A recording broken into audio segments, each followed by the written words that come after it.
And hello! Hello. Welcome everyone Shit. in the land of chat Sorry about that, Vips. to Community D&D on Arvin Eleron's channel. We are the Shadow Crew. That I we are. am your host for this evening and the Dungeon Master, Shadowed Mage.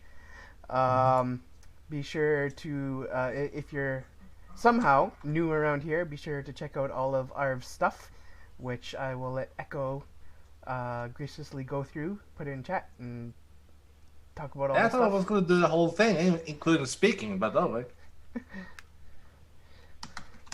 could have just done all that done for you if you wanted. Son of a... I just realized I have Hoodie and Rock God in the wrong spots on the cams.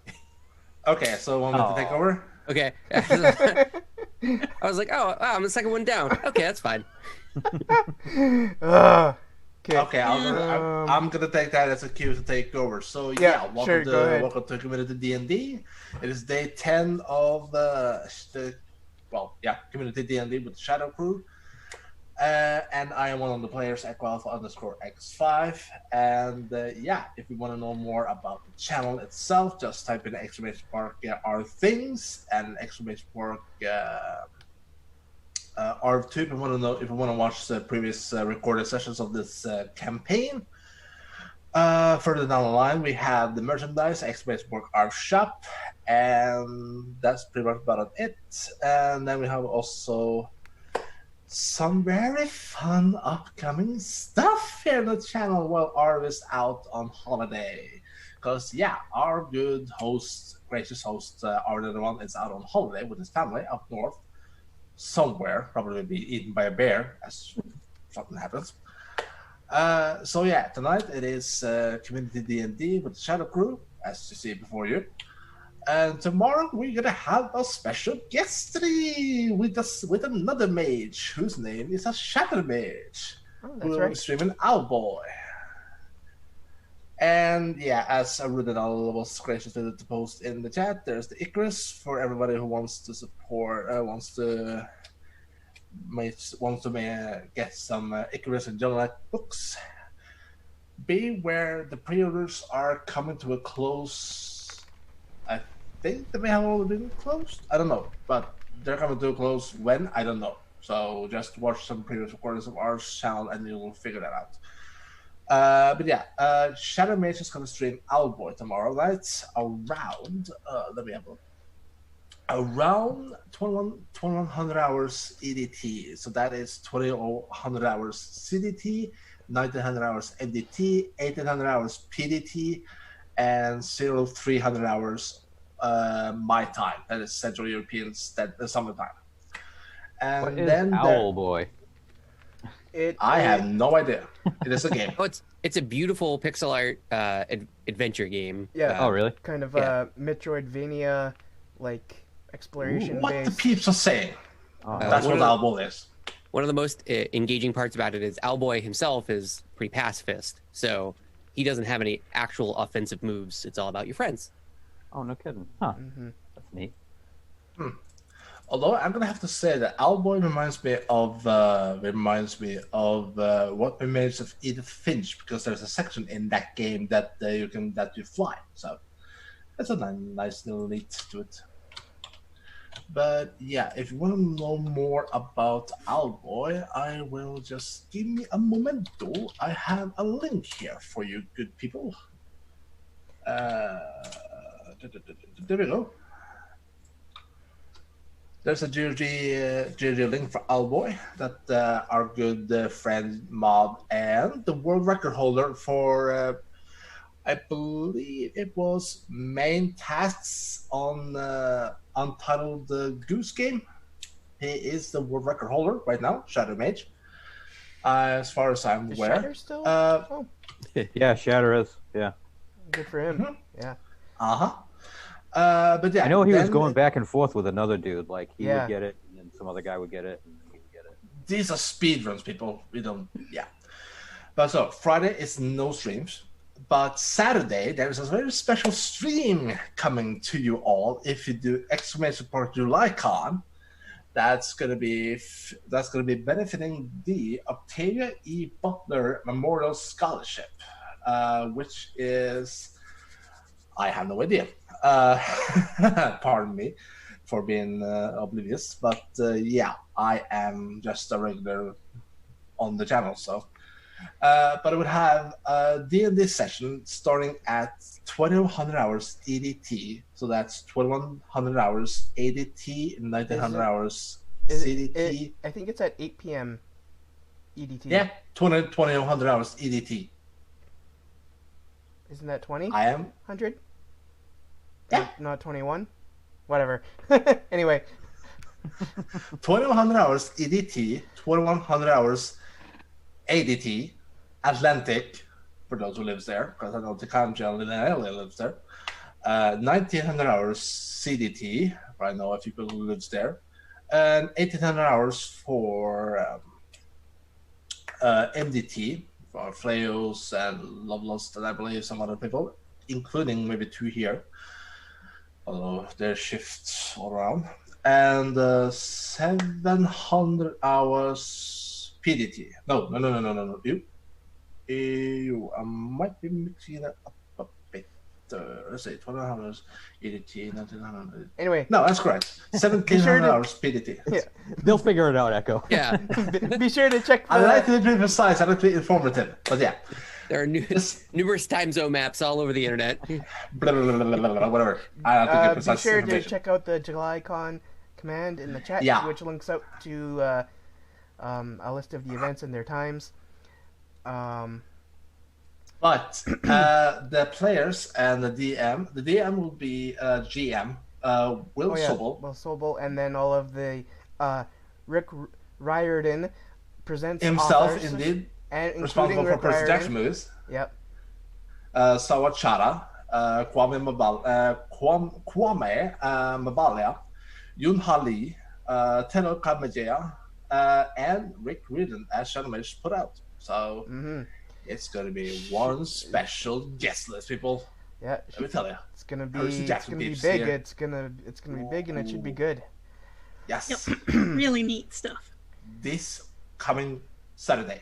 All right, let's. But for the final thing, we have do the nominations. We have still a nomination for the Chat Chosen Game of the Month. Oh, That's going to take place in about 2 weeks. So if you do exclamation mark next game, you'll see what's the games on the list are. All right. And what they are, you'll just figure it out for yourself. But yeah, I give it over to the master himself. All right. Let's try and get things rolling here. Thank you, though, Echo, for doing all of that. So, we are the Shadow Crew. This is Community D&D. I am Shadow Mage. Right below me, in our webcam lineup there, is Rock God. Rock God, do you want to introduce yourself and who your character is? Oh, I Talking am. for master himself. I don't know about that, but I am playing Malik Halamarodin, a Wood Elf Ranger. And in real life, I am not a Wood Elf Ranger. Who's next?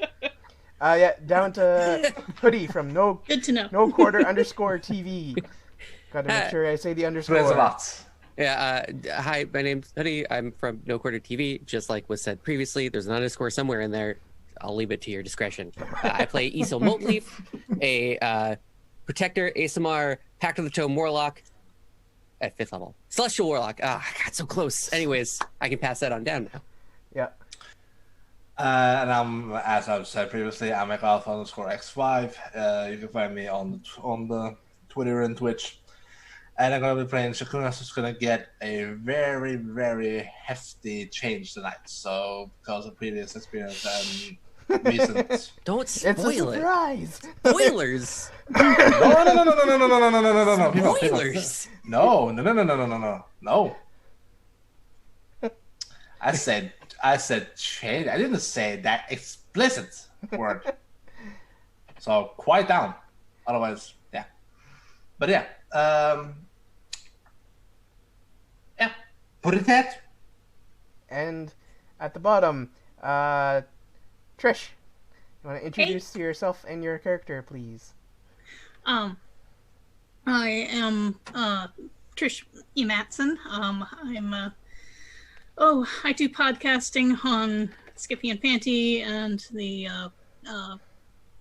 SFF audio sometimes, and the Supergirl Supercast, and I blog sometimes, and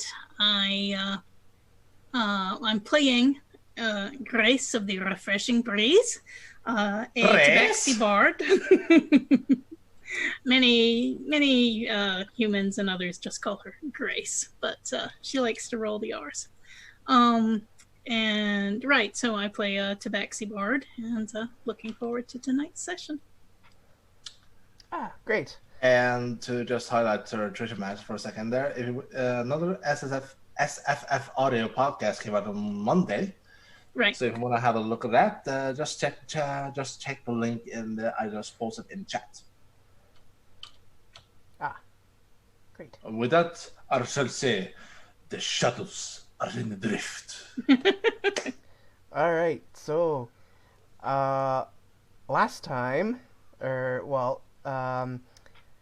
so to kind of sum up some of the recent adventures that the party had gone through, you guys had delivered Don John Raskin to the Mountains Toe gold mine, but when you got there, you found it overrun by a group of were-rats, and in your scuffles with them, your companion Malik got bitten and therefore cursed with the were-rat lycanthropy. So, in efforts to try and find a way to relieve him of the were-rat lycanthropy, you tracked down some ingredients based on a note that had been on the body of the leader of the were-rats. And then you brought it to Adabra Gwyn, who lives at Umbridge Hill, which is south of Phandalin, in order to get her to try and brew this potion that was that would hopefully cure the were-rat lycanthropy that Malik was subjected to.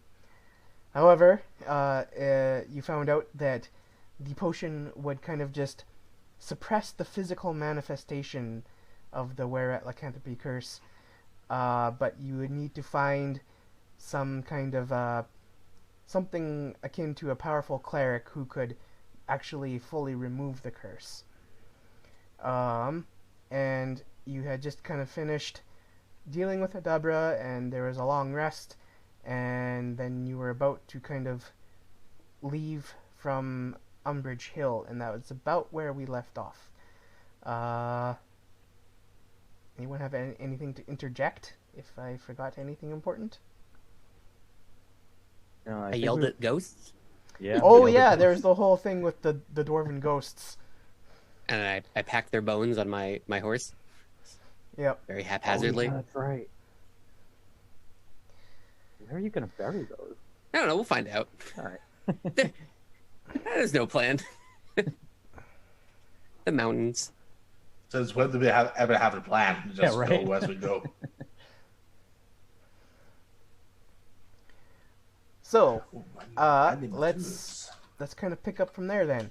So, as you are kind of, I believe you had slept overnight here, right? You made camp, and then Yeah. it was kind of like morning, and you were getting ready to leave. And you are going to then, at least, presumably, pass back through Phandalin, and then head on out to, I think it was in the area of Coneyberry, for That sounds right. the Butterscotch Ranch quest. Because we had already 3 things, I believe, on the list. Because we had the werewolf spit, and then we had what was it? Malak, help me out. Butterscotch Ranch, Loggers Camp, and Axe Home. Yeah, but what the ingredients that we had that we needed for the Oh, the ingredients. Oh for yeah, the- you The needed. potion? we had the spit Some kind of spit and poison, Yeah, poison, right? tentacle poison. Yeah. yeah. It was the the saliva of the lycanthrope that bit you, and the poison from the tentacles of a carrion crawler were the kind of big main ingredients in it.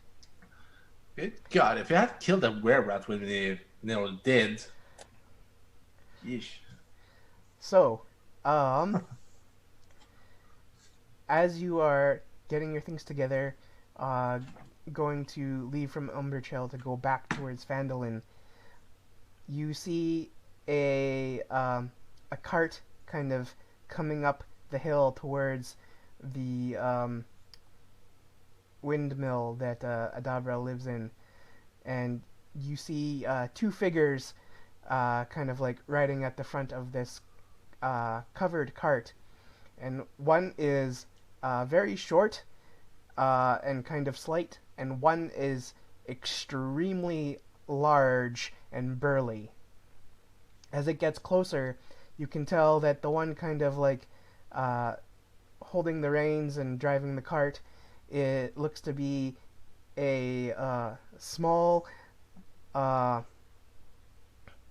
it's a male halfling of an indeterminate but possibly like middle aged, accompanied by a and the very large figure is gray-skinned and almost kind of looks part giant or something, and it's those of you who Sounds would be awfully familiar. those of you who would be familiar with this with peoples of this group would recognize it as a Goliath.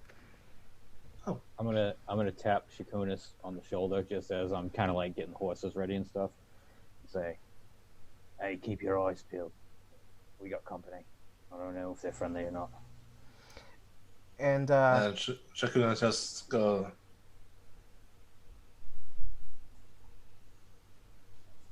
Yeah, dude, shadow. okay. Oh, did I? Okay, so seeing people out around the windmill, the halfling gets a big smile on his face, and he waves at you and he says, "Hello there, folks! You must have come to see Adabra." And he kind of pulls up closer and stops the cart. Yeah, we did. Are you here to see Adabra? Why, yes, I am. I'm here to deliver some of the potion supplies that she uses. And I do have a few other things in my cart, but he kind of narrows his eyes and he looks up at his Goliath companion. But let me tell you first that my name is Sherwin Tasselfluffs, and I am a purveyor of not only just potion ingredients, but other fine, interesting things. If you have the coin. You can hear a thick tome slam shut as I stand up and walk directly over to him. Do you have scrolls? Alas, lad, I don't have any scrolls, but I turn around before he finishes a sentence, and I just go and sit back down next to my horse and open my book. Wait, Isol. What? He might have books. Yeah. I'll stand back. I'll close the book again. I'll stand back up and I'll walk directly over. You have books. Lad, if you're interested in scrolls and books and things of that sort, I may have something even better for you. I don't believe you. I don't believe you. What's better? No, seriously, show me. The book collection of Isol. And so then he nods to his Goliath companion, who then kind of reaches back and like throws back the tarp on the back of the cart, revealing various crates and things and all of these kind of like glittery objects in the back of his cart. And he says, "Well, I have a special little thing that I'm told comes from another world of our plane, and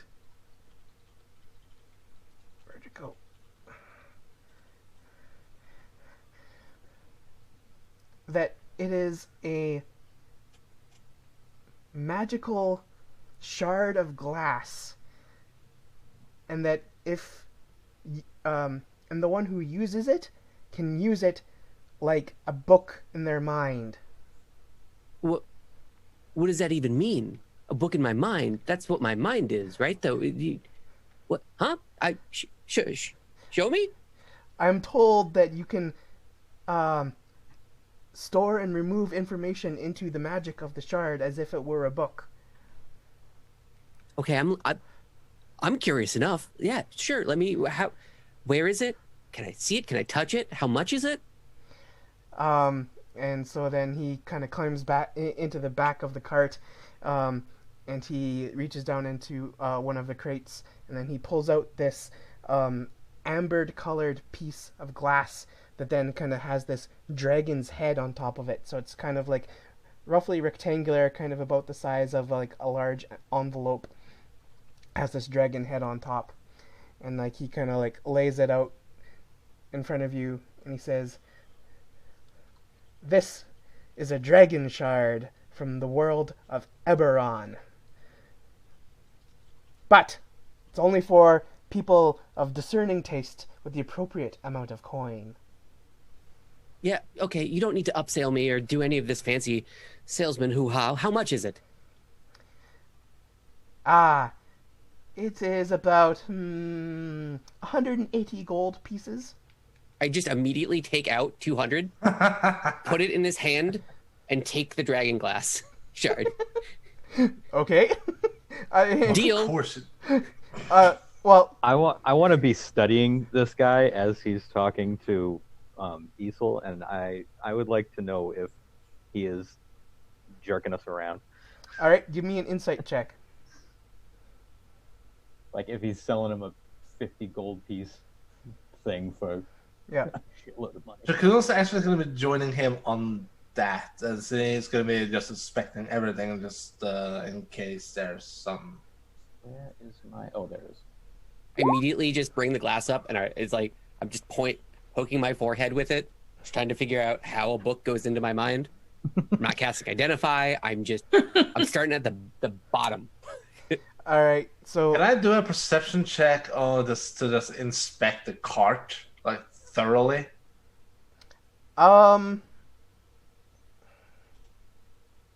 Is there anything in particular that you'd be looking for?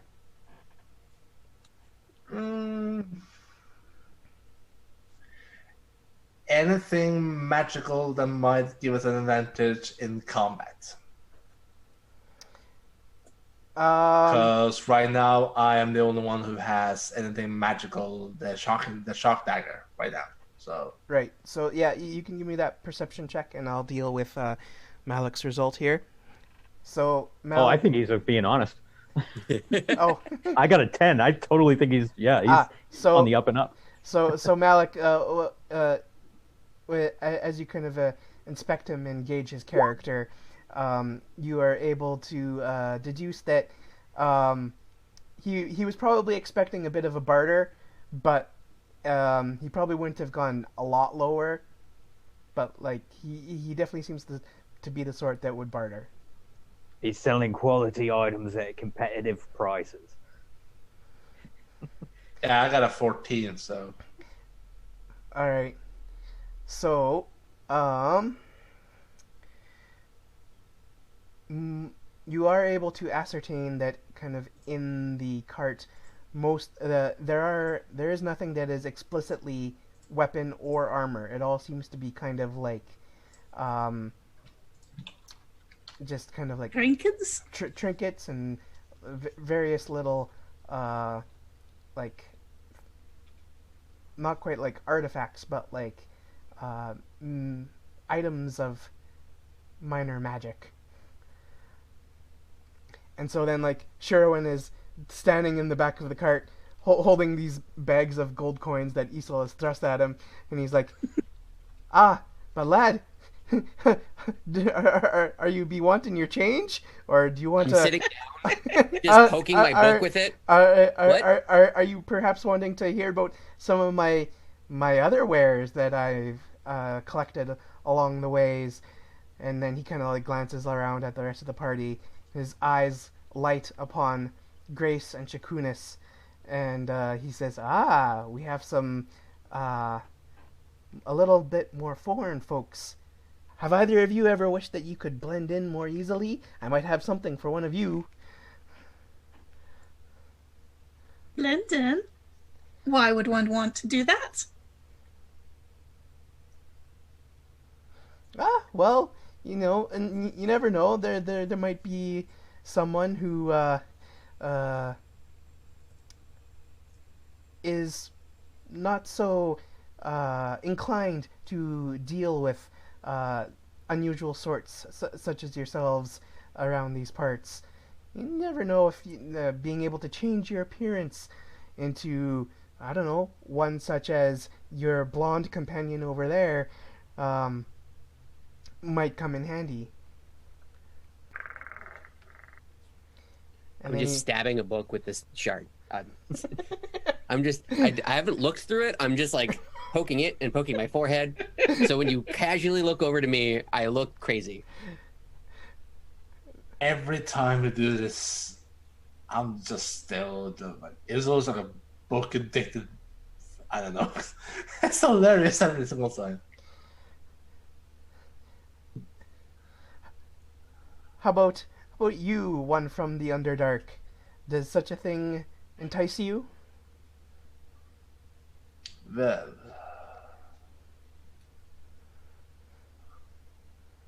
suddenly your item seems sturdy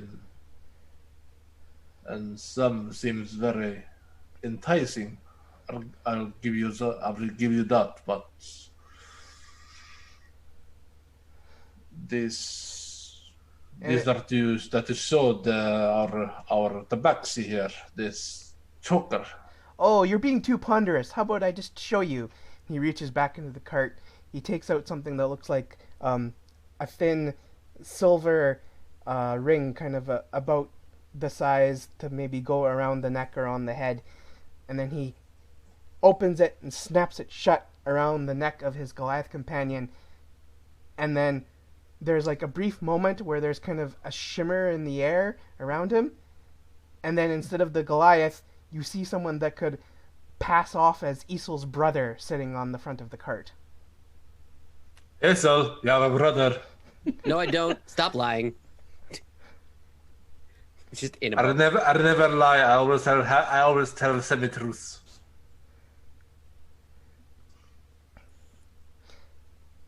Aha! So you see? It changes the appearance. You could pass for human. Certainly would come useful, keeping.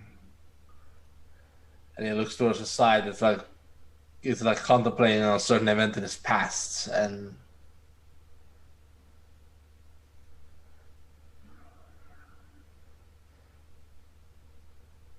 let me.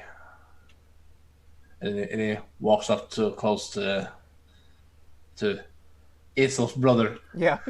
And yeah, it is his brother, people. And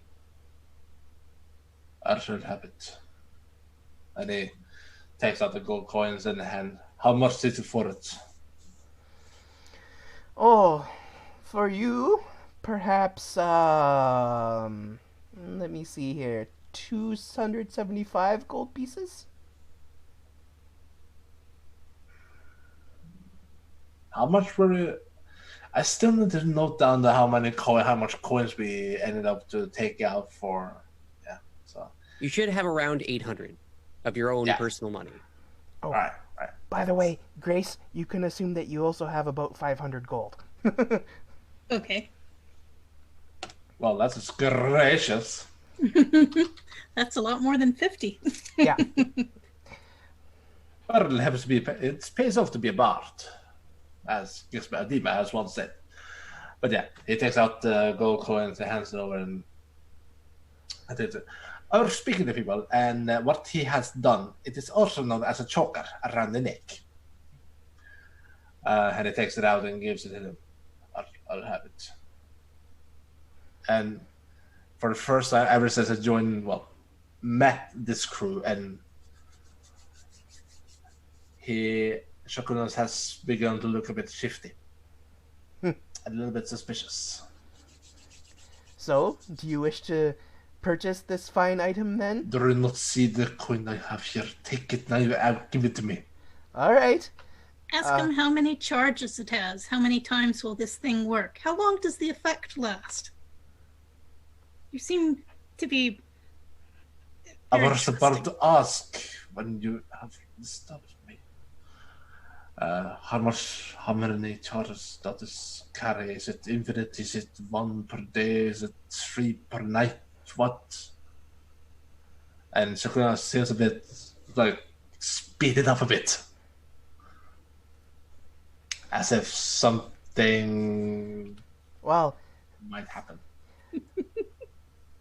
so you see, my companion here has used this item before and has attuned to its magics. If you too purchase this item and then attune to its magics, then it, as long as you are wearing it, you will have the appearance that you choose. Well, you have the good coin now. Give it.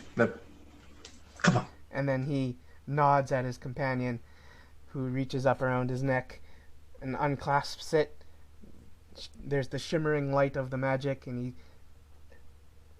turns back into the hulking Goliath, and he hands it over to Sherwin, who then hands it out to you and trades it to you for the coin. And Shakunas looks at it and just go, this may in fact come to her sister. And he doesn't do anything about it. He just puts it away. Okay.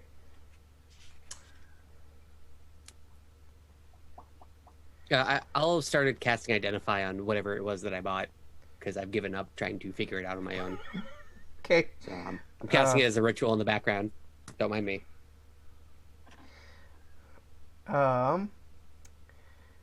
So,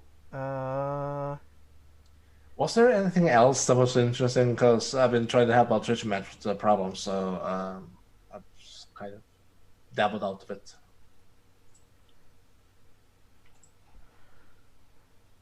We haven't really seen what's in the cart yet. It's been the thing I picked out, the thing that you picked out, and that's Yep. no one's really gone up and taken a gander. Okay. I didn't. Oh, that was in the Zoom chat. I didn't even see that. I see it now. Yeah, because she can seem to be able to log in.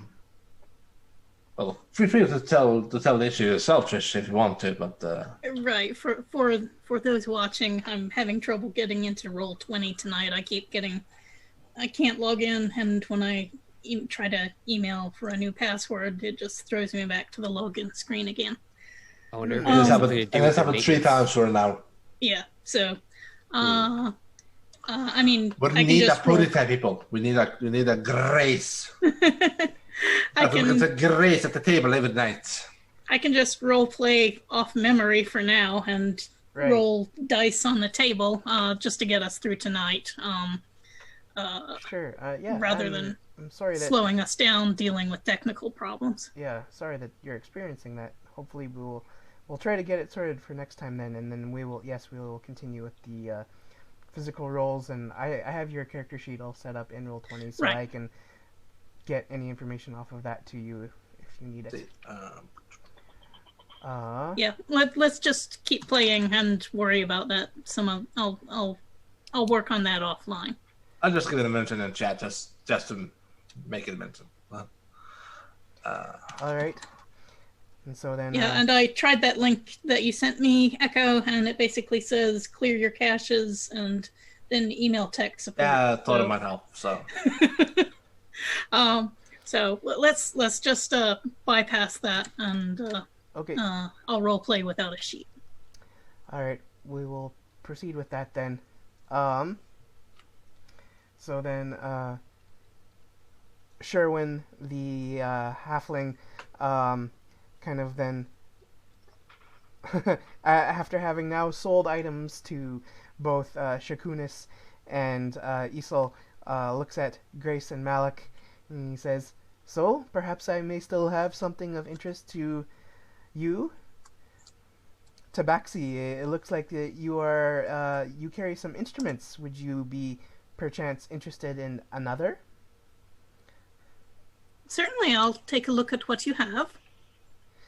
Well, I have an interesting little one here.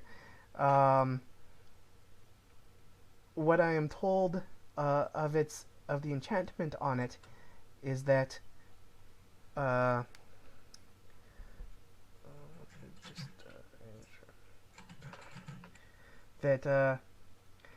that when you play this lute, if you are attuned to it, that you can create illusions in the air.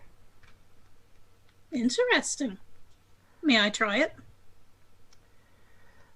Well, in order to sufficiently use its magics, you must, as I said, attune to its magics.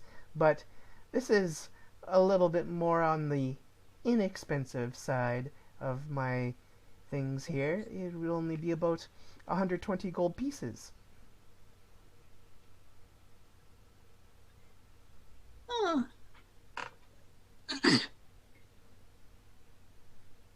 Well, let me just play it to see how it sounds. Sure, of course. He hands over this lute to you.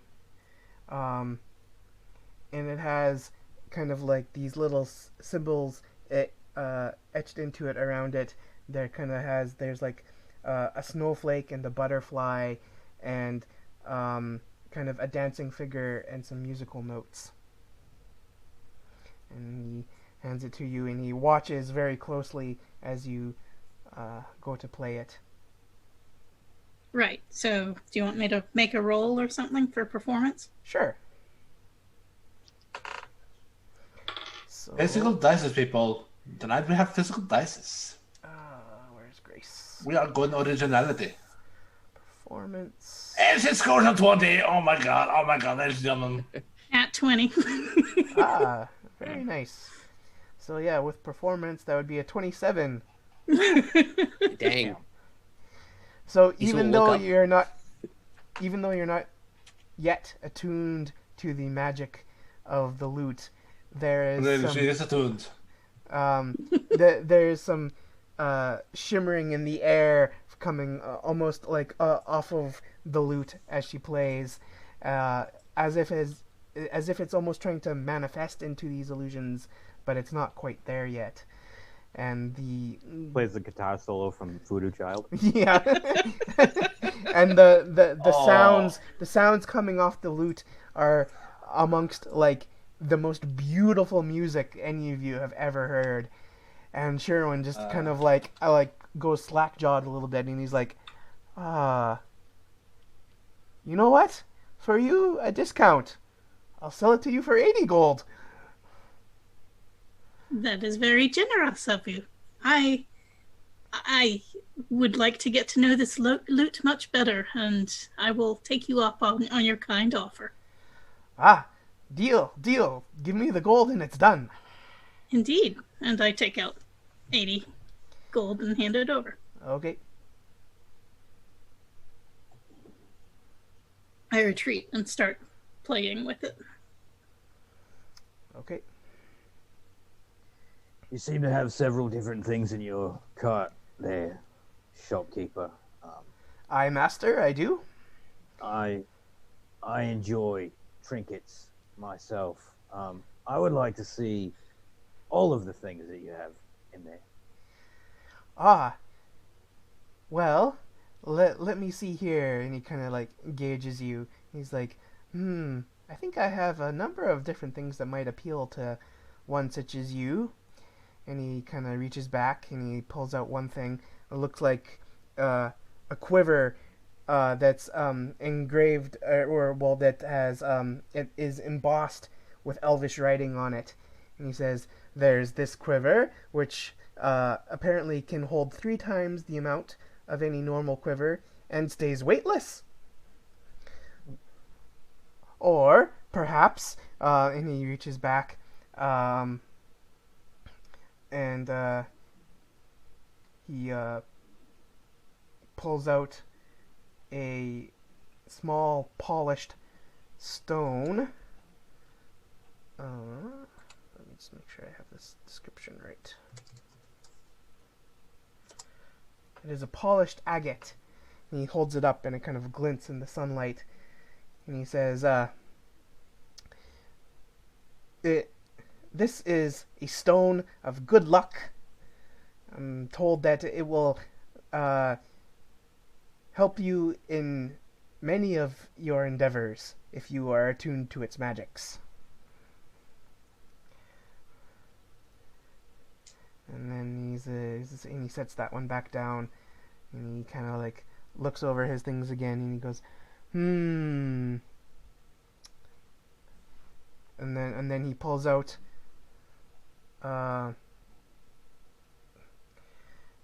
what looks to be a set of clothes, but it has kind of like almost like out of game. If you know that Spider-Man costume where it has like the webs in between, like underneath the arms, attached to the thighs or attached to the abdomen, kind of looks like that, except it's like it's not webbed; it's just material. So it's almost kind of like looks like a gliding suit. And he says, or there's this. Apparently, if you wear these clothes and are attuned to the magics of this outfit, then it will let you fly or glide. Do any of these strike your fancy? Oh, those all sound pretty interesting. I am partial to my hooded cloak here. That luck stone sounds quite interesting. How much for that? Oh, I actually have a couple of those. So one of them would be 175 gold pieces. What if you affixed it to a necklace for me? Let me see if I have a necklace around. He kind of like digs through a couple crates. And he's like, as he's digging, I'll say, doesn't have to be anything special. Well, I don't seem to have any kind of like nice metal, like silver or gold necklaces, but I do kind of have like a simple leather strap that I could put it on. That's fine. All right, so you are interested in this then? Oh, but 1 second. Perhaps, do you ever cast spells? I do. Well, then I have another thing that might be of interest to you. And he pulls out this, like, flaming red ruby. And he says, what I'm told of this item is that if you affix it to a weapon, you can then focus your magical energies from the ruby on the weapon. And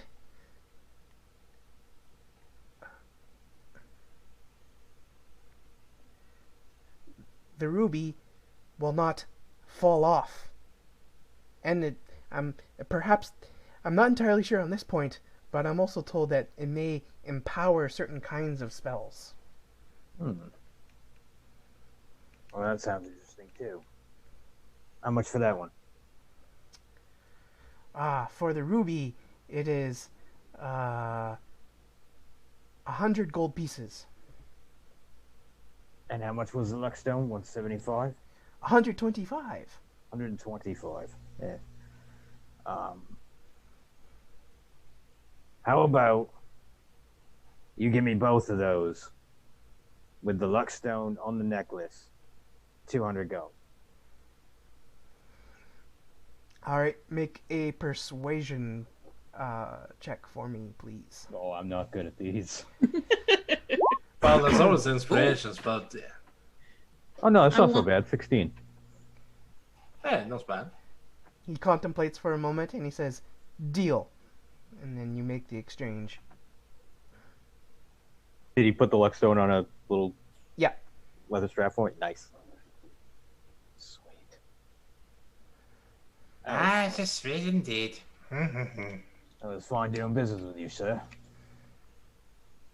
I wander back and look at the ruby and say, very pretty. Not for me, but very pretty. Could you tell me more? Pretty. Could you tell me more about this luckstone?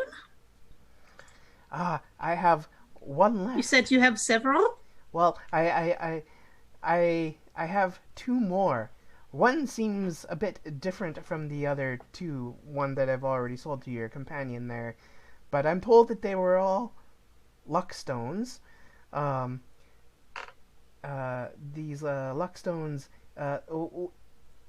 they seem to be that, like, if you are trying to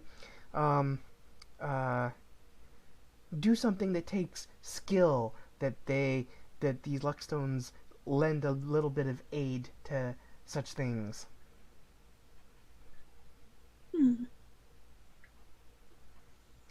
Or perhaps anything like when you go to perform one of your instruments, it gives you a teeny little boost to your skill in playing. Or if you ever needed to scale the sheer face of a cliff, it may help you climb better. You're telling me about things that I already have some confidence in, but I suppose this would apply to other situations as well. What, must one wear the stone as a pendant, or could one simply carry it in a pouch or something for it to be efficacious? Well, I believe it just needs to be on your person. Have you any charms for protection or things that would help one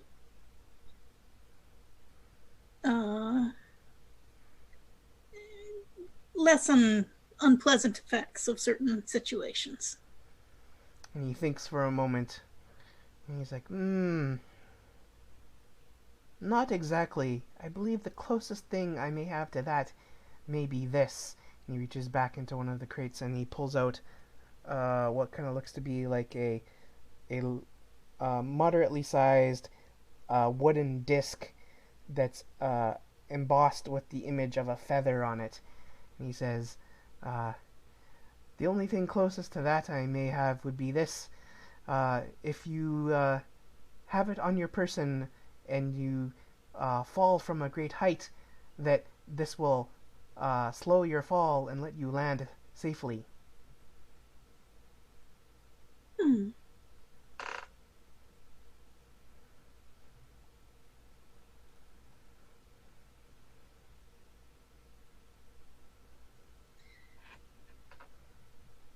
And how much did you say were the prices for those?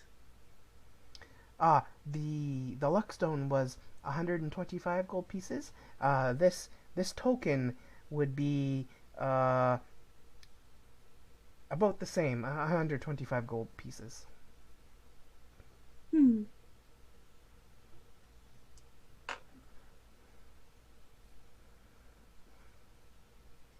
Would this luckstone also apply in combat situations, do you think? Perhaps to avoid the effects of nasty spells or such, but to make your weapon strikes land more true, I don't believe it does that. I'm gonna lean over to Grace and whisper in her ear. I'll say, offer him 200 for both. He seems to go for that.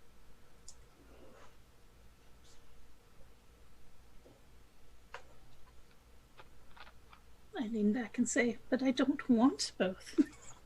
I had a very good deal on the other one. Well, I believe I will take you up on the Luckstone. I'm not too worried about falling from a great height, but the Luckstone, it's a good thing to have good luck. So I will take you up on your offer for that, and I don't try to bargain with him on this one. Okay. I will get you to make me a perception roll, though, please. Okay. That's a +6. Just to clarify on what he said. Rolling say tonight. 18 plus 6 is 24. Ooh, okay. Did he say that he had already sold the weird one, or that the weird one was the only one that was left? No, he had 2 left, but one of them was weird. Got it. Okay. So I'd like to hold them both and see if either of them seems more special to me or more attractive to me. Yeah, so he has them both out, and you do notice that one of them, its color seems ever so slightly dull, and it almost has like a chip at the very tiny spot where it seems slightly chipped. And is that the weird one, Yeah. would you say? Yeah, that's the weird one. Oh. Is there a difference? And sure, when he shrugs and he says, "I am told that they are both Luckstones. I do not know if there is much of a difference between them myself."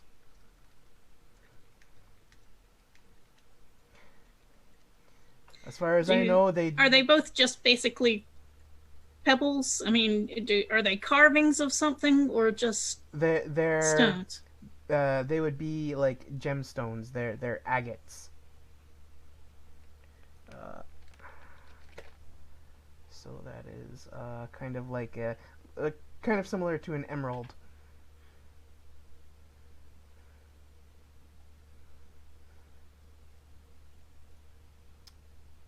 But one of them, its color seems a little duller, and it's has a spot where it seems slightly chipped.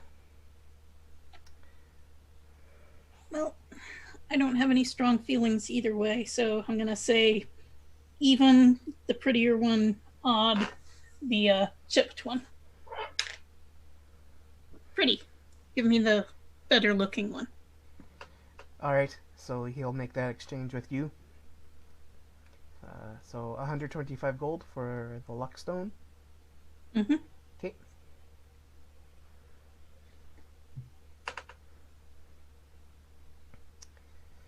And then he kind of like leans back onto the seat of the front of the cart and he says, "Ah, well, that's been a lot of business with you folks. I'm not sure if I really actually even have all that much left." And he kind of like turns his head around and he looks back, and then he kind of looks back at all of you, and he looks at Isol again. He says, "Ah, but you, the scholarly type, you're a spellcaster, aren't you?" What? Yeah. What? I'm sorry, were you talking? Yes, you. The blonde, almost handsome one. Whoa. Okay. Oh my. Wow. I will not tell you to go jump off a cliff. I will remain calm and orderly and what?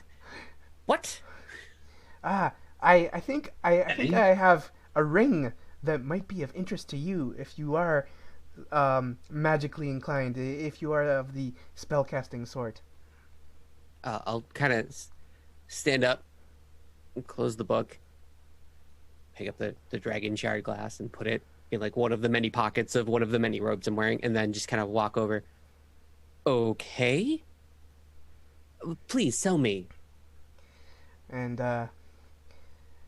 he reaches back and he takes out a small little pouch, and he takes out of the pouch a ring, and on top of the ring is it has a sigil on it that is kind of like this 8 pointed arrows coming out of kind of like a center circular pattern.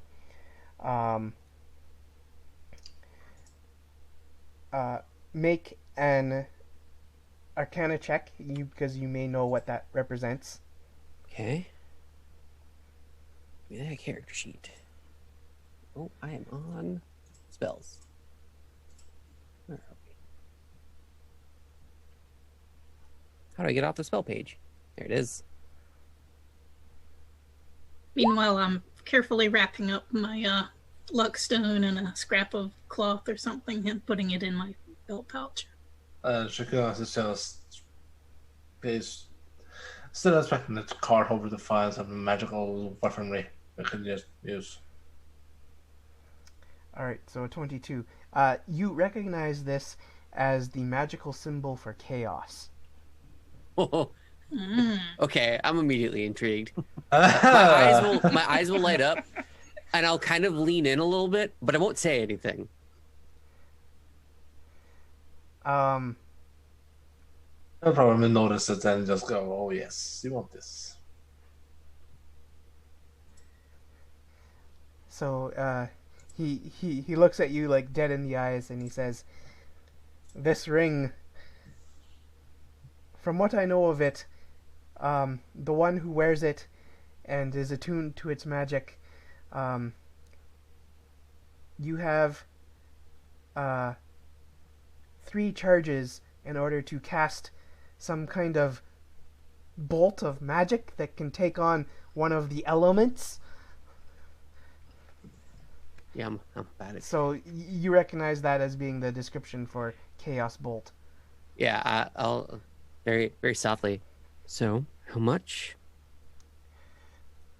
That one was, well, this one was a little bit one of my more prized items, along with that choker that your friend bought.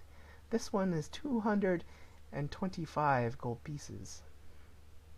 Well, how about I will take the ring and the remaining luckstone that you have for a cool 300 plus my generous 20 gold piece tip of the last time.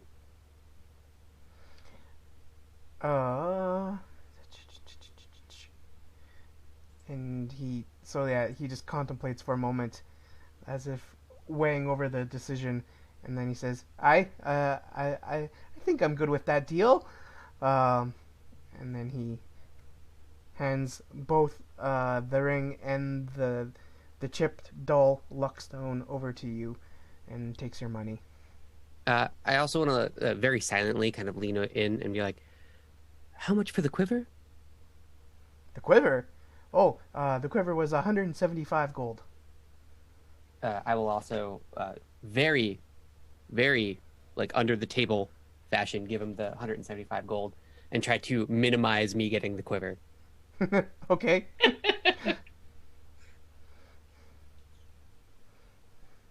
I'm going to try and slip it into Malik's belongings without him noticing, pretty much. I don't think it's gonna How work. generous of you! How generous of you! Don't think it's gonna work, but we're gonna. That's the path. Oh wait, I forgot to say, how generous of you! I will be doing that a lot from now. Well, it was a pleasure doing business with all of you. I think you almost bought me right out. Was the quiver one thing, or they had several of them? There was just the one quiver. And for arrows only, probably. Yeah. Dang. Would have been nice to probably hop on for the bolts as well, but I accept the choker, indeed.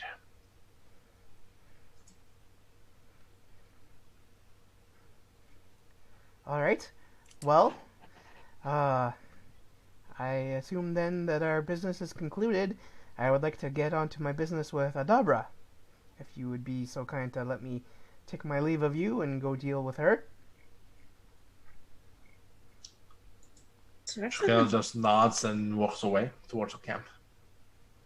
I'm already ignoring him. I'm just walking away. Oh, poor Isil, poor Isil. Not really.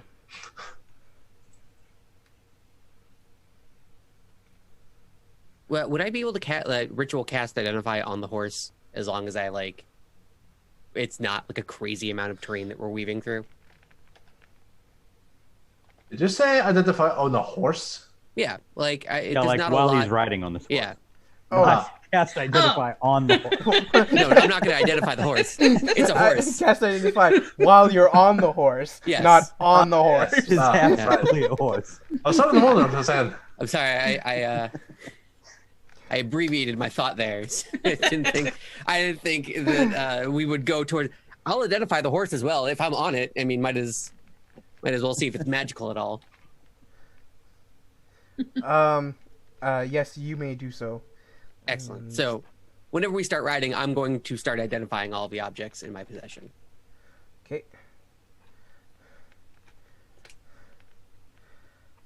I'm just getting all of these things here.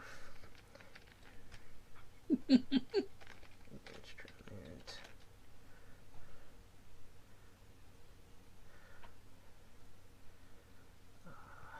Quiver. While Shadow Mage is doing the wrap up of the shopping spree, I will say welcome everybody to day 10. I believe it's day 10. Yes, day 10 of Community in D&D with the Shadow Crew. I'm Echo Alpha X_X5, and this is Dragon of Icespire Peak DM by Shadow Mage, and the players are Trisha Mats, No Quarters_TV, and Rockgod. And we have a special session coming up in another D&D, which is a one-shot, because it is to benefit the Octavia E. Butler scholarship. I think I need my calendar back up. Yes. Which has the Game Master Will Sobel, and authors attending are Carlos Hernandez, who everybody knows from Esper Genesis, and who won a war recently, I believe. I don't remember quite well with that one. But yeah, Carlos Hernandez, Sarwat Chara, Kwame Membalia, Yunha Lee, Taylor Kameja, and for it's any Mahia. Person Jackson fans here, Rick Reardon will be joining as players. Rick Reardon, yes, I said the double R name, Rick Reardon. But you didn't roll it. Sorry. Well, your heart brother met me roll it wherever it is. Shimatsa. I was just gonna say, But yes. don't tempt him. Rick Reardon himself, the Irishman, I don't know. Alright, it's not the Ronnie Arslagam, the Irishman or a Finishman or a Scottishman, but I don't know. And it is this final vote on the chat chosen game of the month tonight. Oh, To is get it? you in. Yeah, Hmm. it's on the calendar. So was tonight not- is the I final was not vote. made aware of that, so I'm just meant to go with the guy on the calendar, so heck yeah. So yeah, it's the final vote tonight, and I will actually take a look at how we are doing while Shadow Mage is still doing stuff.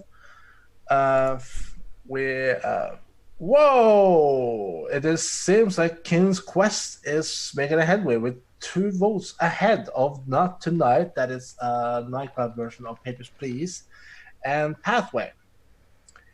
And the odd thing is, the King's Quest is actually whichever Arwen chooses. So get your votes in, folks. It's tonight. It's the final night for the vote. And with that, I assume that the Shadow Mage has wrapped up the yeah. items and purchase. So I'll hand it over to So- him. So, aside from Trish, I guess, are you guys able to see the items that I've added to the journal Yeah. in Roll20? There should be a bunch of new things under the items. That spell group. shard is bananas. Let's see, journal. Where would say? Journals, items, and then it should be broken down into tiers now of Yeah. ring, wondrous item, scroll, Right. Yeah, I see it. other. Okay. All right. So, Isel, yeah, you are able to figure out that pretty much all of the items are exactly what Sharon said, except for that one luckstone. You are able to tell that there is some sort of malevolent magic also attached to it. I'll keep it tucked away in a pocket, but I won't attune myself to it. Okay. But the what is it? Spell shard doesn't require attunement, as far as I'm aware, and the ring doesn't. Oh, the ring does require attunement. So I'll spend some time after identifying these things to unattune from the dark shard amulet and attune instead to the ring, and then put the shard amulet actually next to the cursed luckstone. Okay. In my pack.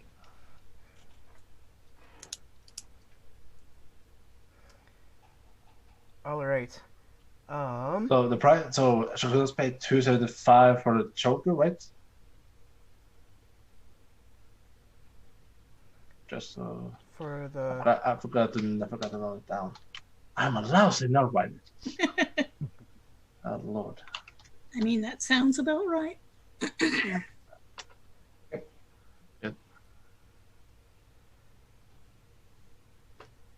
yeah, it should have been in the upper 200s, I think, is what I said.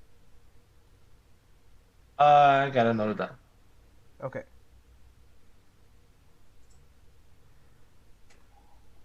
All right. So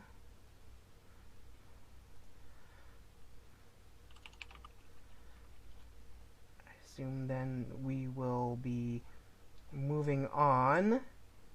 Do you guys wish to stop in through Phandalin, or will we just kind of mosey on past? Is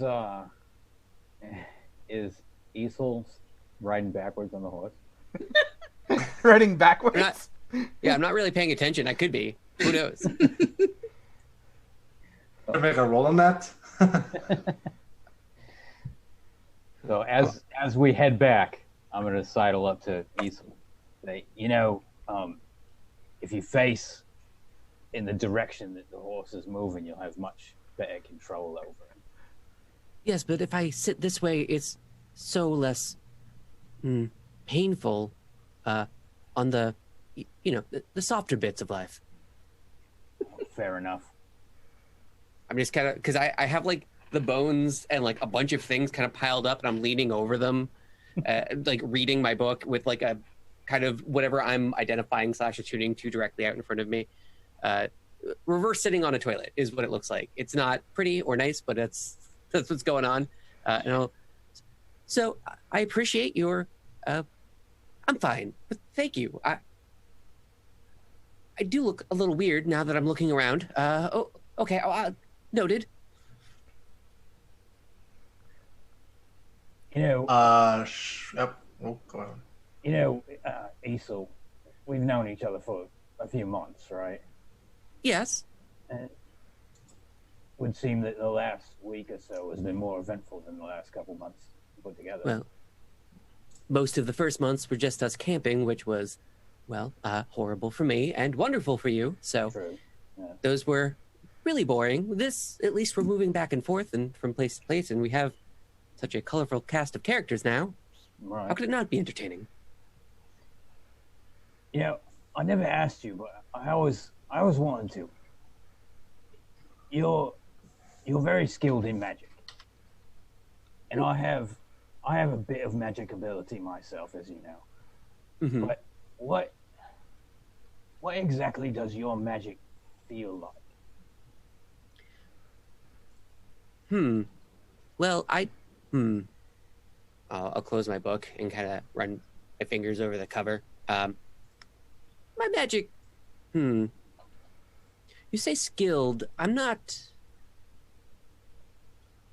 All of my magic comes from this. It's not a divine source or a magical, mystical source. I'm not cramming spells into my brain. It just kind of happens, I guess. I hold up the book, I think real hard, and then whatever entity resides in it or is imbuing me with, well, I guess whatever it is that I'm doing kind of just works. It's like turning on a light switch, I guess, if I had to relate it to something that doesn't exist in this time period. Uh, uh, it's like lighting a fire. It just happens. Goodness gracious, great balls of fire. Why? What was it like for you? I've actually never thought about this. Well, I've always drawn my magical abilities from nature and kind of the world around me. You know, I have this connection to nature. Here's the strange thing.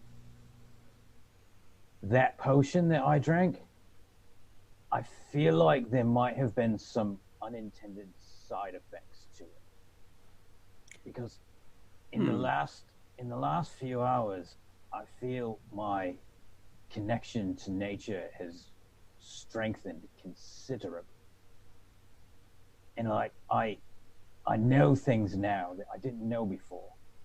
Like I had all this information trapped inside my brain, and that potion was the key that unlocked it. I feel like I can do so much more now, and that I can feel things more intensely than before. Well, do you think it's because you're kind of a rat now, or is it like, I don't know, Huh? The potion? That's okay, that's a little weird, I guess. A little alarming to hear. You seem, or at least so far have seemed like a pretty level-headed, even-keel type of person. To suddenly be speaking in some type of mysticism is a little alarming, not going to lie. Well, before it was just, you know, I don't know, it was just like a slight connection that I had to it. But now it feels stronger, like much stronger. Like I feel like if I just expended a little bit of magical energy, that I could like commune with nature around me. Like if I just maybe spent a little bit of magical energy, I could, like, you know, speak with an animal or a plant, you know. But even still, not even that. Like I feel like I know things, like without even talking to the plants and the animals and all. Like I just know things about them, you know. Like take that shrub over there. Like that shrub, I can tell is very altruistic. Like sometimes it takes less water for itself so that the shrubs around it can have more. And like, for another example, that hawk up there that's flying around. Like I know that she is ruthless and cunning, but she's that way because she has hatchlings in her nest. And she's protecting them because she cares about them. And that tree over there, that tree is a complete douchebag. And nobody likes him. Not at all. If that tree was a person, he'd be the type of person that would walk into a tavern, start a fight, and then say, "Do you know who my dad is?" You know, that kind of guy. You know? The kind of fellow that sleeps with his girlfriend's sister, you know? Like a real asshole. Like nobody likes that tree. Well, okay. I mean, it's certainly a bush, a hawk, and a tree to me, but I get what I guess your connection with nature deepened by, we have another magic user here now, right? And I'll kind of start looking around, and I'll see Grace, and I'll kind of just wave, and then like start doing this at her back, most likely. But hello, miss, hello. I twist around alarmingly. You didn't know spines could do that. So I'm looking directly back over my shoulder at you. Yes? Hello, you're also a magic user, right? Yes, it's not what I don't think of myself as a magic user so much as an enhanced music maker. But yes, I do practice magic. Oh, that's fair. I did see you with the instrument of strings and whatnot. They are shimmered around you. What? Let's kind of look at Malik, look over at Grace. What does that tree look like to you?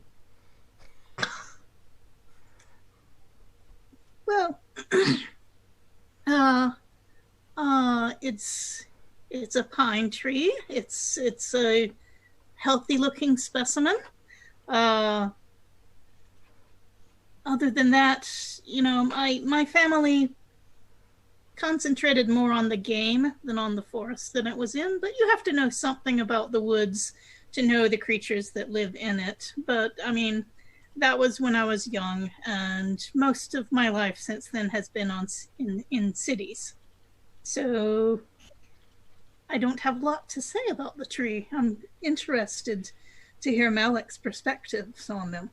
Yeah, I'll point at Grace and be like, see, that's a very normal, astute answer. You're the weird one, Malik. Don't forget the role they are. So I wanted to get that out of the way. Just wanted to make sure that I wasn't the only one left out in the cold, magical rain. Grace, when you cast magic, how is it that you do it? Well, I have studied hard, and I continue to study and try to learn more as I go. But for me, it is far less intuitive than it seems to be for you. I study a thing and practice it, whether it be a spell or a song. I practice it until I know it in my heart, and then with spells, unfortunately, once they're gone, you have to practice. You have to learn them again. But with a song, once I know it, I know it. So magic seems it's very useful, but it seems less innate to me. But it's a thing that one studies and practices, at least the types of music that I use, or the types of spells that I use. Sometimes a song just comes to you. A spell never just comes to me. And have you... I'll kind of start looking at the road and drifting away and thought, yeah, no, Malik is definitely the weird one here. Well, that's fair enough. But yeah, it all seems like it's all different for all of us. I mean, she learns it, I feel it, and you just kind of... wish it into being, essentially. It just kind of point a book and hope. Right, yeah. Well, all I'm trying to say is that I think that these new abilities that I'm feeling, I think they might help us in our journeys. But just to double check, you're cursed, right? You're still cursed? Because that's never a good... Well, that's the thing. Yes. And I'm really hoping that these new abilities don't go away when we finally do lift the curse for good.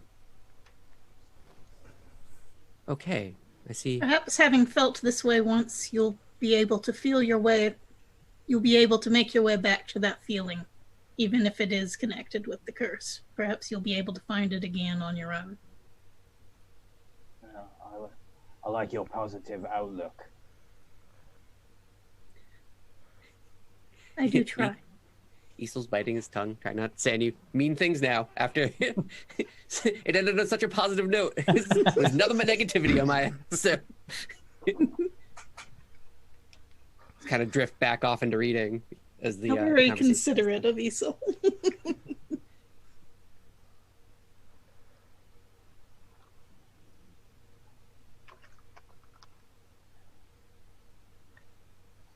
I guess we'll. You said you've lived in the cities, Tabaxi.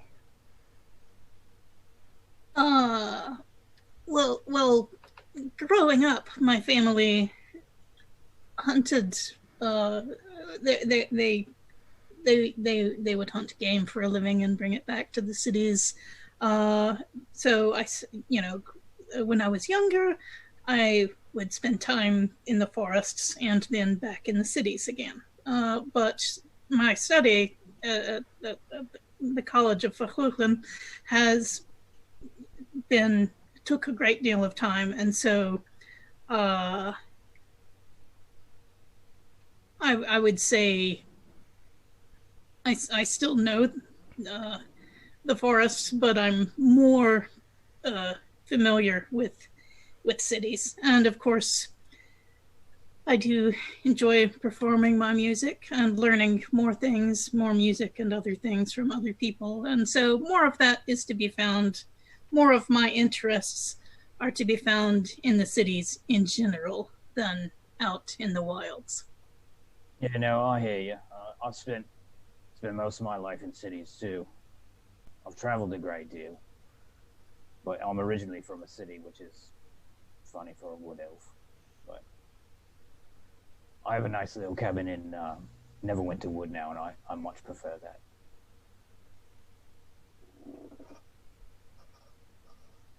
Shakuna said the whole time it's been quiet, just riding on alongside the others.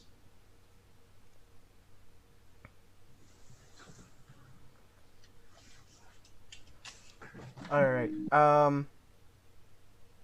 This seems like a good chance for me to jump in after that wonderful role playing. So I just want to clarify, like, were you guys wanting to stop in Phandalin, or were you just heading straight for Coneyberry? I'm good to head straight through personally. Okay. Yeah, I don't. The only thing that Shakuna would have done is just probably leave some coin behind. I'm Well, agreeable to just continue straight through. Okay, so So to the Coneyberries, raid Coney Island. the journey there from Umbridge Hill, from Phandalin, will take about 2.5 days. It's a bit of a trek. Or, well, I guess if you're on horses, it would be a little shorter. So let's say A day and a half. most of 2 days. Yeah. So, like, 1 day and then, like, most of the next. I guess the trails aren't very good that we're riding along. Well, That and heaviest of the Copperbeard Lodge. the trail is all right. It's just that it's a long distance. It's about 65 or 70 miles.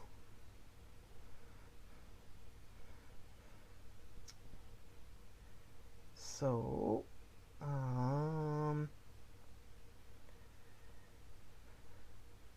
as you travel along the trail, at one point, at around early evening in the first day, as you're traveling along, you notice flying up above you the dragon, and it's traveling kind of along the same way that you are, and then it kind of zooms off to the east, off into the mountains again. Zoom, zoom, zoom, zoom, zoom, zoom, zoom. Well, I'm glad it wasn't hungry. I am invisible on my horse. One. I am straight up invisible. The moment I heard rumbling wings, boop. I mean, if it was going for the horse and grabbed the horse, you probably would get caught up in there too. Isel is not a wise person. I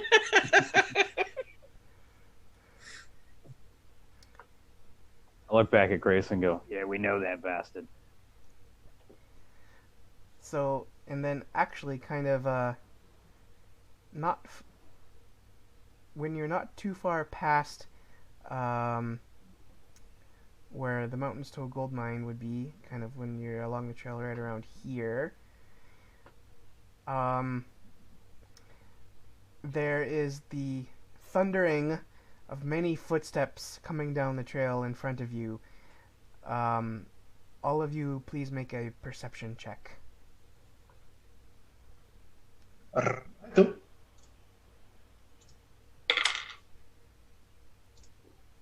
15 plus. I think plus 6, you said? Perception is... So 21. Yeah. Okay. 8. So we got Shikunis. And I have a with an perception 8, check of 7. Yeah, that was no good. Isol with a 9, Malik with a 16, and Grace with a 21. 21. I think that's still that caravan dragging bollocks. At some point, I'm going to pay for all these good rolls with bad rolls, but So It's Grace, the way. you're able to see before any of the others that coming charging down the path, probably a couple hundred feet away, is a band of many orcs. It looks to be about 20 orcs. Uh-oh. here comes a band of orcs, I say. And if I'm anywhere close to Isol, I'm going to try and grab his horse's bridle and draw them off to the side of the road. Okay. Smart maneuver. All right. How about you give me a animal handling check then, please? Oh, people, we all know what's gonna happen 8. now. Plus 2 or something. So probably a 10. Animal handling is a +1. Should be from the Oh, plus 1? All right. Jack of all trades, I believe. Yeah. Mm-hmm. Okay. Well, did you attune to the good luck stone at all? Oh, or yeah. Not yet. Did Okay. I? I wrapped it in a thing. I wrapped it in cloth and put it in a pouch. So I think. If you wanted to, you definitely would have had time to do so. Okay. All right then. Yeah. In which case, it will give the +1 to. The 9 equals 10. So 10 will be enough. You're able to guide him off to the side of the road. Are the rest following? Oh yeah, I'm gonna take my horse right into the bushes. Yep. Okay. Right. So we're all trying to hide. All right. If you're all trying to hide, I'm sure you know what's coming next. Yeah. Everyone, give me a Stealth check. Stealth check. Well, there's always inspirations. Hey, do you have a pass without a trace yet, there, Malik? Yeah, I don't have it prepared. Oh, but well, it's fine. Oh! It's super fine. Lord. It'll be great. Don't worry about it. Okay. 27. Or 26, maybe. Yeah, I forget. 26. 20 plus something. Alright, And 26. mine is gonna be. Come on. 13. We all knew I was the weak link here. This is not a surprising outcome for me. A 4 is Alright, not good. Let's see here. Well, Orc passive perception. Malik, Is it a 3? When they attack you, they'll be surprised when the rest of us come to your defense. Is it still? Am I still within the hour of invisibility? You did that when the dragon, dragon flew flew overhead? overhead. Went over. Yeah. Please. Yeah, it's just at the end of the hour. Oh my god. But your horse isn't. Actually, I can do target +1, but then she couldn't have guided me off the road, so I'm gonna leave it. well, if you try to do it on a horse, wouldn't the duration of the invisibility be a little lower? No, it's just because I upcast everything as a warlock. It's the same. Okay.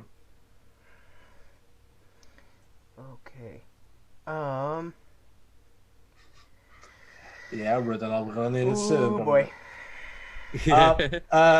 Rudenal has inspired Isel. I mean, the 7's not gonna help me out here, but I could try and roll again with invisibility for the horse. So, you guys are kind of like off to the edge of the road, trying to hide in some shrubs when the orcs go charging by. But a couple of them notice, "Oi!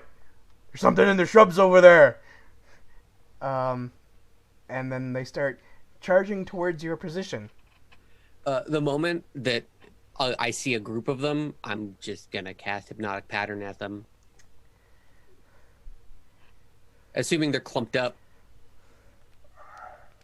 Yeah, how many are we talking here? 20.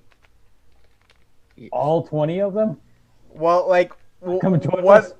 Yeah, like a couple of them noticed you guys, so Oh shit! I thought so only a they're couple all of them. coming your way now. All right.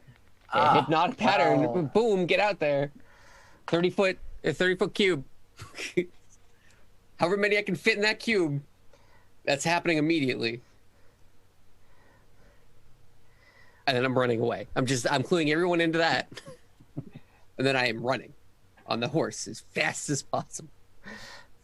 So about inspiration, since Rudinal inspired Isel, he can carry that inspiration to the next session too, can he? I'm assuming it's like, yeah, it's like full inspiration, so I can choose to gain advantage whenever I feel like I'm gonna super. Yeah, but you can only during that certain month. So Yeah, it's just during this month. okay, so if he got inspiration next time, that he had 2 inspirations to use on this particular session, if he wanted to. We're about to get attacked by 20 orcs. I'm pretty sure I'm going to use it now. We'll see. See how this goes. Yeah, just to get an overview of the inspiration, because it's been fading from my mind a little bit. So. Yeah, so when you go to cast that spell, there are orcs near the front that start yelling out, "Magic user!" And then you can start to feel your spell fail, as if something is acting against it. They can see me because I'm invisible? And then you notice at the back of the group of orcs that there is one clad in robes wielding a staff who is casting magic back at you. Okay. Counterspelling your spell. Pretty sure counterspell, you got to be able to see your target. I don't know. I'm going to immediately look at the group and be like, yes, so we have to run now, and I'll turn around into the woods and start running. Making the horse follow. That one at the back is like right at the edge of the 60 feet away from you. Like the ones that are closest are like about 40 feet away from you guys at the moment. 40 feet, 60 feet. No, that's impossible to shoot that. No, we have to run, and yeah, I'll start skedaddling. Okay. On the horse or on foot? I'm gonna try to do it on the horse, but I am not a gifted horse individual, so. This is where inspiration might come in super handy. So yeah, I'll pull up the reins and immediately just yip-ya. All right, chase mechanics. Yip-ya! Oh boy. Okay. So,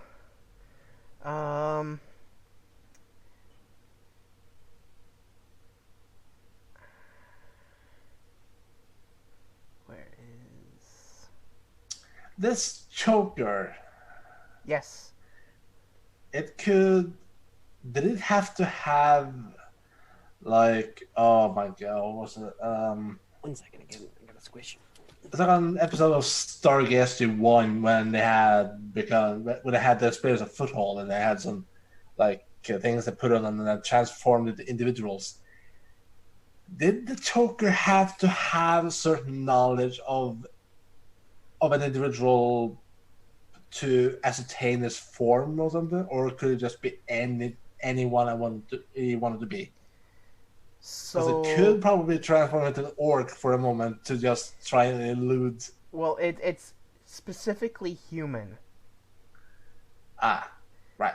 Okay. Yeah. So the description says that it transforms its wearer into an attractive human of average height and weight.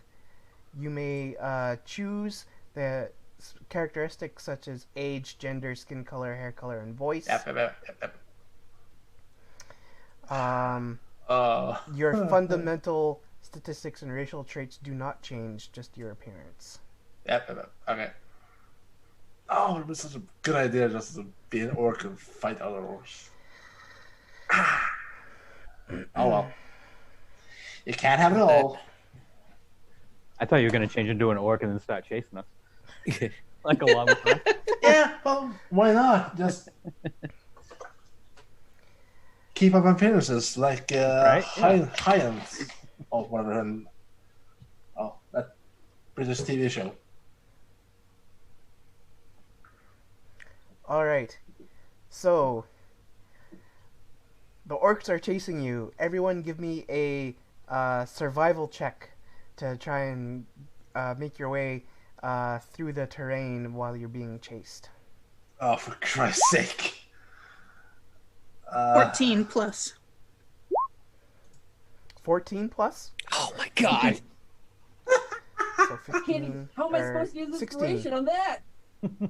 It's so bad. It gets worse if I use it. Oh my god. All right, yeah, I'll take the 3. Who did? Curl up into a fetal position real quick. It's fine. Okay. I know mine's gonna be worse, so just watch. Holy shit! As we're riding along, I'll start chanting and calling out encouraging words to everybody, and every round you're going to give me, I'll throw bardic inspiration at one of my comrades. I don't have actual survival, and I get 18. All right. So, Isel, Nelly? you steer your horse a little wrong, and you find yourself almost running into a tree, and so you have to like bring up quickly and then try and like reroute yourself on your horse to catch up to your companions. The brief delay that this causes, one of the orcs has well, actually a few of them start firing arrows at you. And this will be... Is it that time to roll? Well, we're doing things a little differently because this is a chase. An 8, a 10, and a 14. Oh my god. Only one of them hits. That's crazy. Yeah, but who? And that will be 3 piercing damage. Okay, yeah. Just catches you on the shoulder a little bit. So does it hit with your luck stone? Did you add that in? I'm not. I have the cursed one, and right. that one works a little differently. That just gives me advantage on one singular skill check. Okay. Well, you are a warlock, so... I've used both spells. One to go invisible and one to try and make them not chase us. So, I'm just me now. The warlock part of me is long gone. All right. Can I fire back at them while we're riding? Sorry, say that again. Can I fire back at them while we're riding? Oh. Like, can I like turn around and like? Sure. I will let you try that at disadvantage. Can I turn around and use the wand of pyrotechnics as well? Sure. Where are you? Wand of pyrotechnics. I was a 10. I assume that doesn't hit anybody. Well, it's glowing red. Actually, it was, so... that does actually, not it was a hit. crit fail. So Oh, at disadvantage. Yeah, no, that does not hit. yeah, that was a crit. That was a crit fail. So Yikes. So yeah, I'm gonna expend however many under 7, however many orcs caught up with me. I'm going to expend that many charges to essentially cast out the bright flashes directly in their face and try and get away. Okay. Everyone give me another survival check. Please, let me as good as the previous one, please. 9 plus whatever. So 11. Okay, I'll take the inspiration on that one. Okay. The chat inspiration or The chat my inspiration. Ah, there it is. I'm gonna keep 3. Oh, yeah, I'm going to keep Bardic Inspiration for someone else who might need it at this moment in time. Looking down at Shakunis. Ooh. Can I take the bardic inspiration on that one? Oh, yeah. Oh, God. Because it goes from an 8 to a natural 20. I suppose I should have specified in what order I was going to give out Right. these inspirations. Whoops. I probably would have thought Isil needed it first. Well, I'll roll the, is it D6? Of It's extra... a D6. Yeah. Oh, my God. I might actually be able to catch up with you guys. That'd be nice. But then we'd all get hit at the same time, so maybe it's not nice? Oh, God. This is going very poorly. You must choose. If you give me the Bardic Inspiration, I'm going to hold on to it and take the Chat Inspiration, because the 14 I feel confident enough in. Mm-hmm. But then I would hold on to it because I'm going to need it very shortly. Because I can use that on the next check as well, correct? Yeah, I think you can certainly hold on to it for a while. Let me see how long. I think it's an hour, something like that. But Oh, I'll dang. look it up. Then yes. Sometimes it's better to go physical than to go roll 20.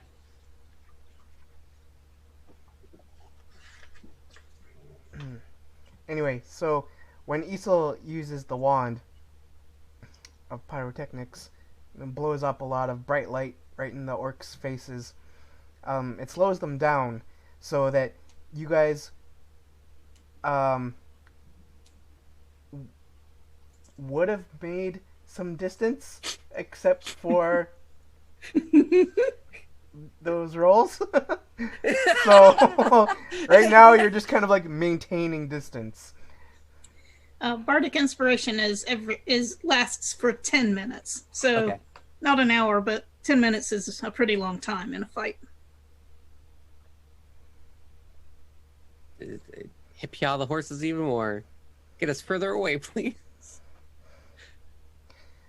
All right, so I think I will call it for that one. Once more. Oh, please. Oh, please. Oh, please. Oh, you're gonna Yes. get one that time. Actually, Oh my god. who are you going to give Bardic Inspiration to this round is the real question.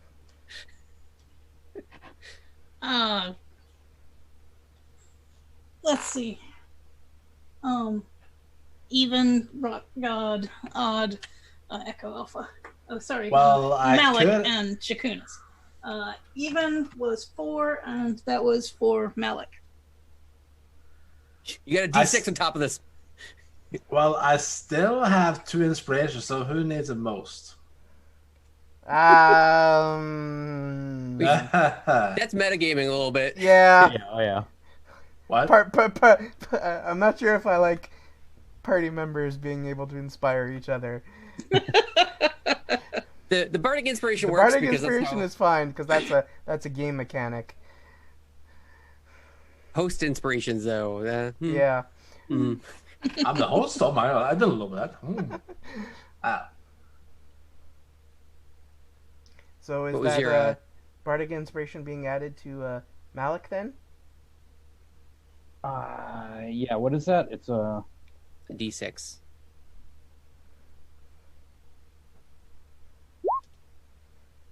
Oh no, that's not how you do that. Chases. Nope. It's Why is that slash working? R space Oh, 1d6. slash. And advantages. Can't live this life anymore. Echo, is that I got 2 more. okay? So a big 9. And is that 3 from this last set? That survival check? No. No, I don't think Shakunis has rolled yet. Yeah, okay. Okay. Survival. Please. Yeah, there it is.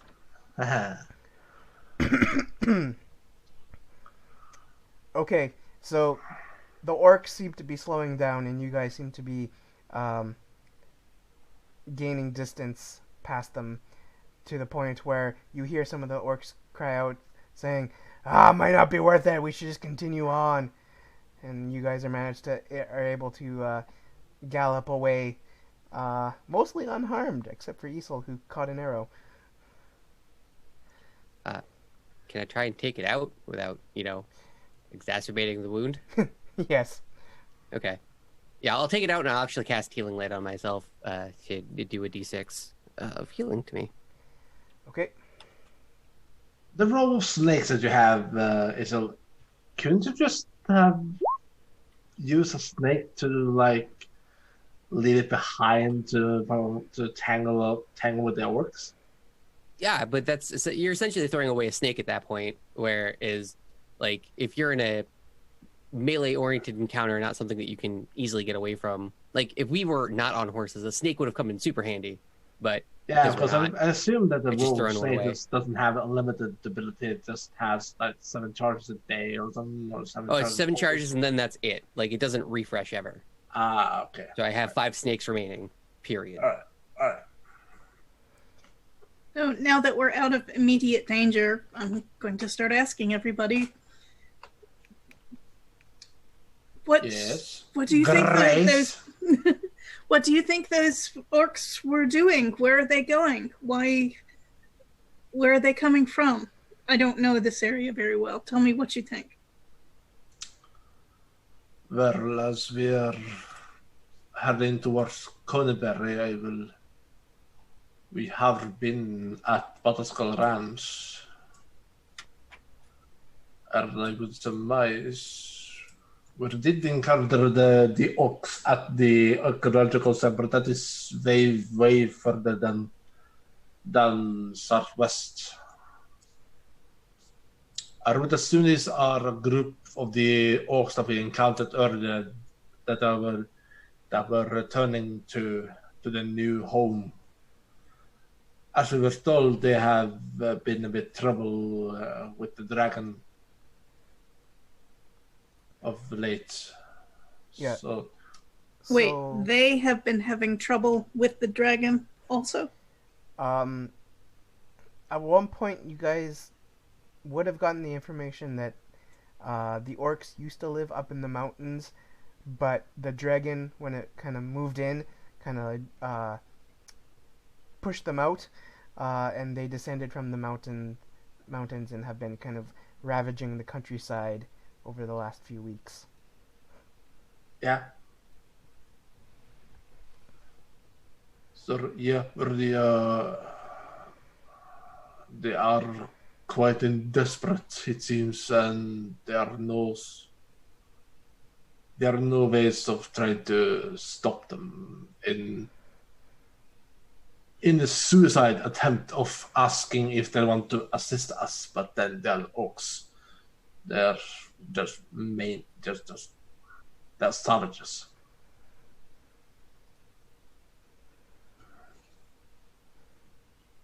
As our nearly got killed by one. We did try and scare them away at one point, and that didn't really go well. Well, it worked for a while, but it just... Then they pushed on and they went berserk.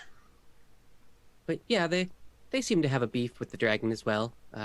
That and I think the manticore might have something to do with it, but I don't really remember. I was at a good part of my book, so something about a manticore.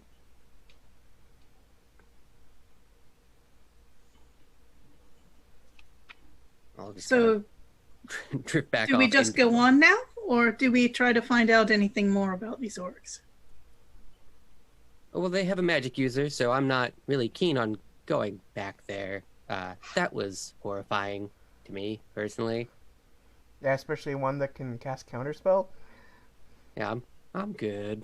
If it was a smaller band of them, because we've taken on them before. We only fought about 5 of them. If it was 5 of them, then yeah, sure. But that was kind of a lot. Wasn't that close to 10 something? Was there about 2 or 3 that we fought at the excavation site, and then were I don't recall. But Shakuna's Would have been about we should head on and go on to Conyberry and see what we can do up there. So yeah, As you think best. by about this point, the sun is starting to set quickly.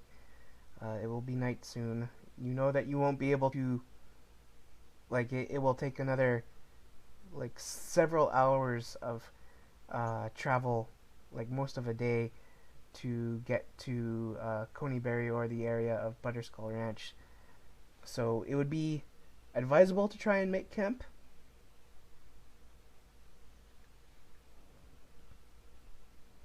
Yeah, I'm all about it. I would say try and go further a little bit, and then when it's completely settled, then make camp. Look for a good campsite along the way as we travel. Yeah, Yeah, that sounds good.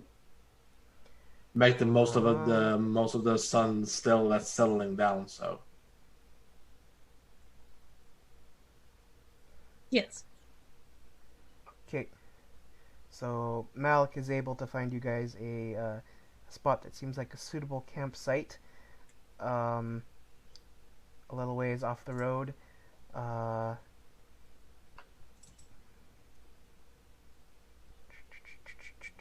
And it is uneventful. You have a full, nice, long rest. I'll just be. I mean, I would have insisted on keeping watches, but Right, yeah. I'm up all night because I don't sleep. I'm just reading my book. So yeah, but are you really going to notice something sneaking up on us while you're reading your book? Absolutely not. nope, not Nope. a chance. not a chance Not in the even whole wide kind of a world. chance. But I will be up all night, so I'll let you guys know if I die by sounding some type of alarm.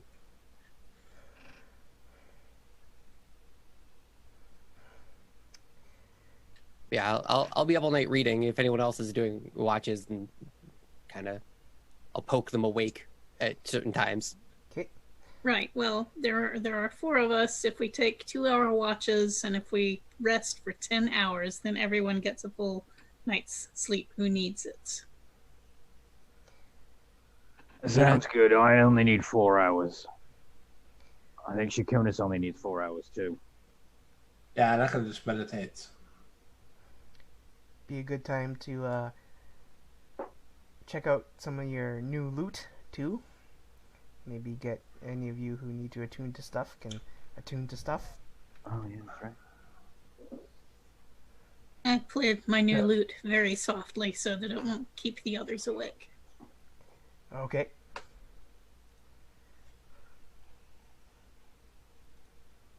Or actually, I'll play a song of rest to help Isel out a little bit. Dracuna's can probably sit a bit further away from everybody else because he's been contemplating about certain past events that's made him buy this choker. Given that he has been, certain things in the past that could complicate things further on as the adventure goes on. I'm gonna do a personality check for Isel real quick. Don't mind me. To see if he notices anything happening while he's reading his book, like between the campmates. So I am okay. gonna guess no. see how that goes. He doesn't. Grace, as you play the instrument, if you so wish, you can create the harmless illusory visual effects, such as luminous musical notes, a spectral dancer, butterflies, or gently falling snow. Oh, so please. I will experiment with what images I can create, but nothing too bright, nothing too flashy that's going to disturb the rest of the party. It's the magical the magical effects have neither substance nor sound, and they're obviously illusory. The effects end when you stop playing. They're just kind of like right in your immediate area, kind of in the 5 feet around you. They just kind of shimmer. Out of character, like a Disney movie where the birds are flying around my head and stuff. Yes.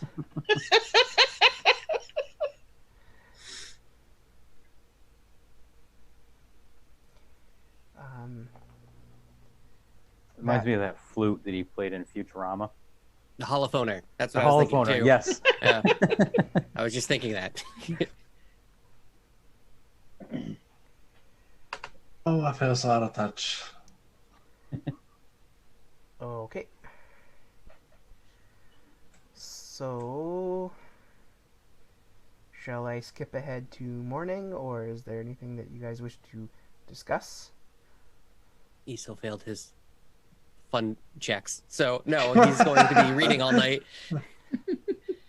And, like, giggling a lot at his book that, if anyone happens to take a glance over, is in not any type of recognizable language. And he's just laughing. Like tee-hee laughing, giggling every once in a while. So that's great. Ugh. No respect for anyone on that one. That's just gonna read and giggle all night. I'm so sorry, guys. I am going to attune to the Stone of Good Luck. And I have a question about the ruby. Yes. Shadowed. In order to use that as a spellcasting focus, does it have to be on the weapon that I'm using at the time? Or can it be on any one of my weapons?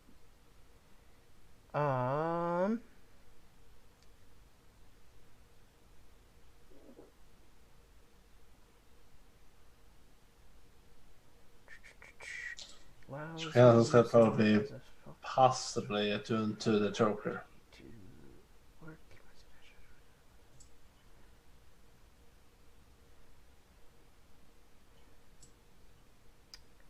I think I would say that it would have to be one that's like actively on your person. Okay.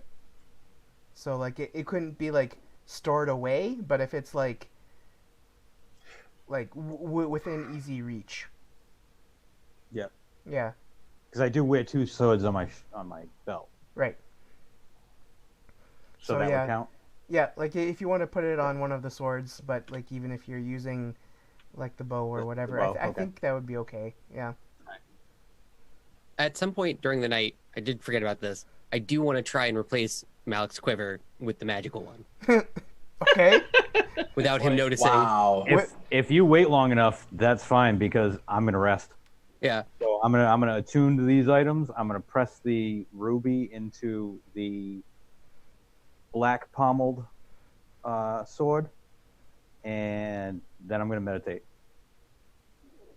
So while And he's, then, while he's yeah, I'll matter of meditating- factly just like take his quiver and turn it upside down and just make sure everything's out of it and tap like the top of it a couple of times. Look, tap it again, and then just like throw it off into the woods. And then take the I magical hope one. there weren't any secret compartments. Take the magical one out and kind of like dust it off a little bit and start putting all of the arrows back in it. And like some of them are upside down. It's not going great. They're just like shoving them in and then just putting it next to him and then going back and over to read and giggle all night. Is it even Suddenly, made it of feels the like same kind of leather? Oh, I think they're entirely because one is embossed with the elven writing. Like it's going to be a very noticeable difference. Okay. I feel like that at some point doing that, you should make some kind of roll to make sure that one of those explosive arrows Oh doesn't no! Oh, that's Isel does not care. He's just dumping it out. Oh. Oh no! He would have forgotten entire. I don't even think.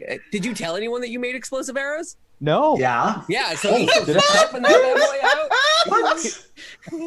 Oh my god. And on top of that, I had them separated from all the other ones. Yeah, and Isel would not have noticed any of that business. No, sir. What type of check should I make? that yeah. Dexterity, wisdom, saving throw, whatever.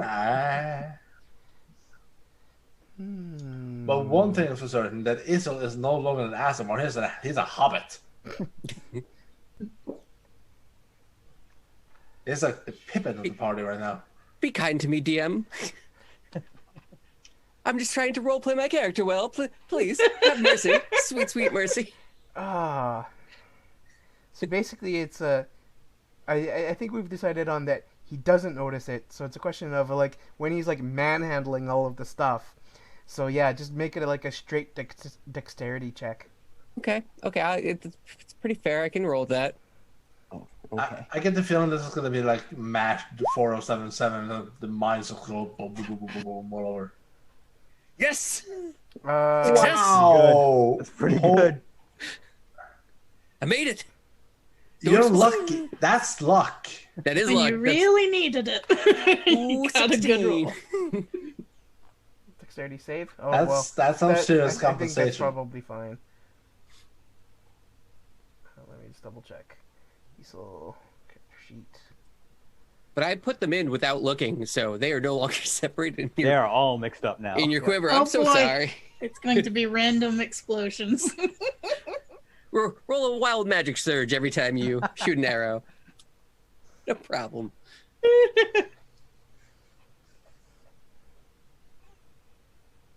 How many of those did you have again? Was it 5? 5. Yep. Oh, God. Should I roll 4 And more checks? I was. Just give me a second one. Okay. All right. Yeah. That's fair. Fair's We'll fair. call That's it gonna be a two. low one. That's gonna be a low one. Yeah, no, that was not good. All That was that- not a good one. I know it's past 10 minutes, but like maybe there's still some Butterscotch inspiration at like the bottom of my soul bag. No, okay, that's fair.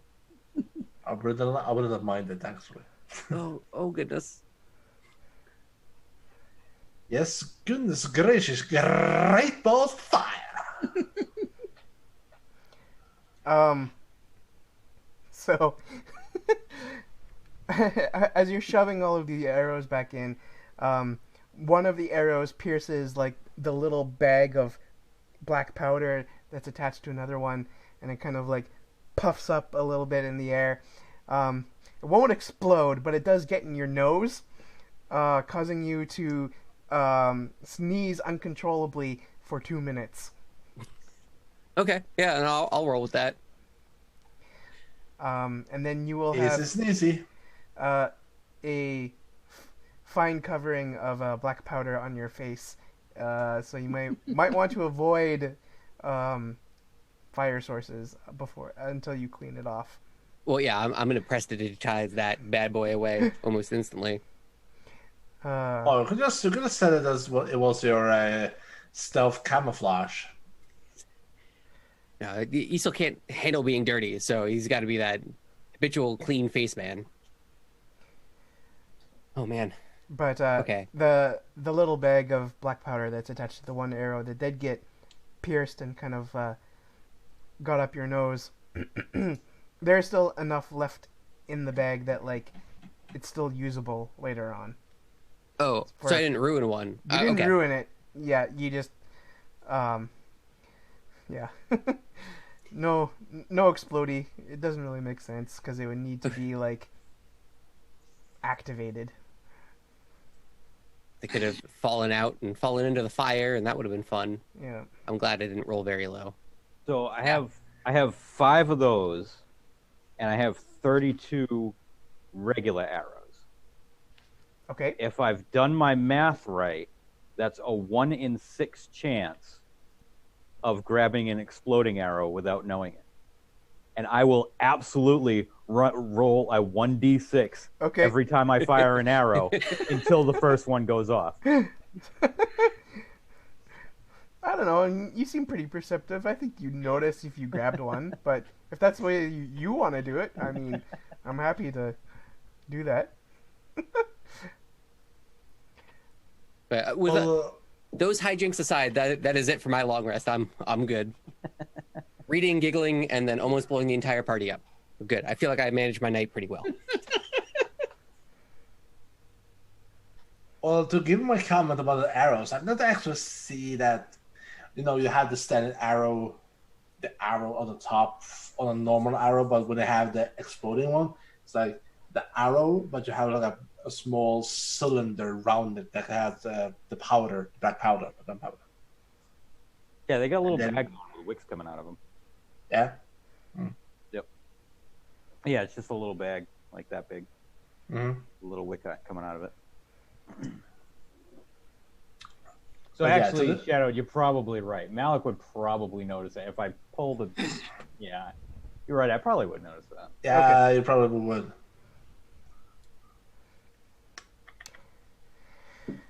Okay.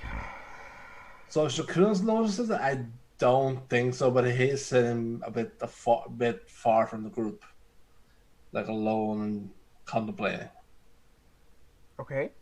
while he's attuned into the choker. Okay.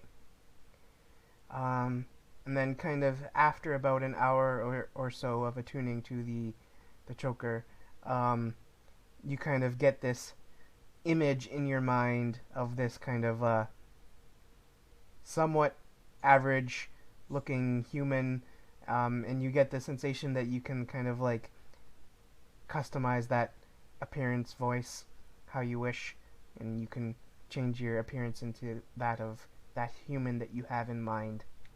Hmm. So, yeah. So he does so and So like, doesn't say or do anything else. He just meditates through the night. so you're not going to change your appearance yet? Oh, he has. He has. Oh, he has? Okay. Yeah. All right. So But do you- specifics will be given at a later date. Oh, okay. Fair enough, I suppose. I don't know if anyone else is kind of like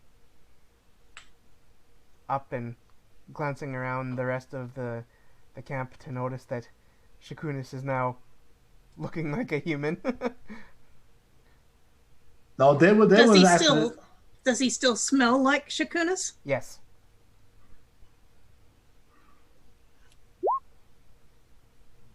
I have no idea what happened. I think it's a stranger in our camp. I have no idea what's going on.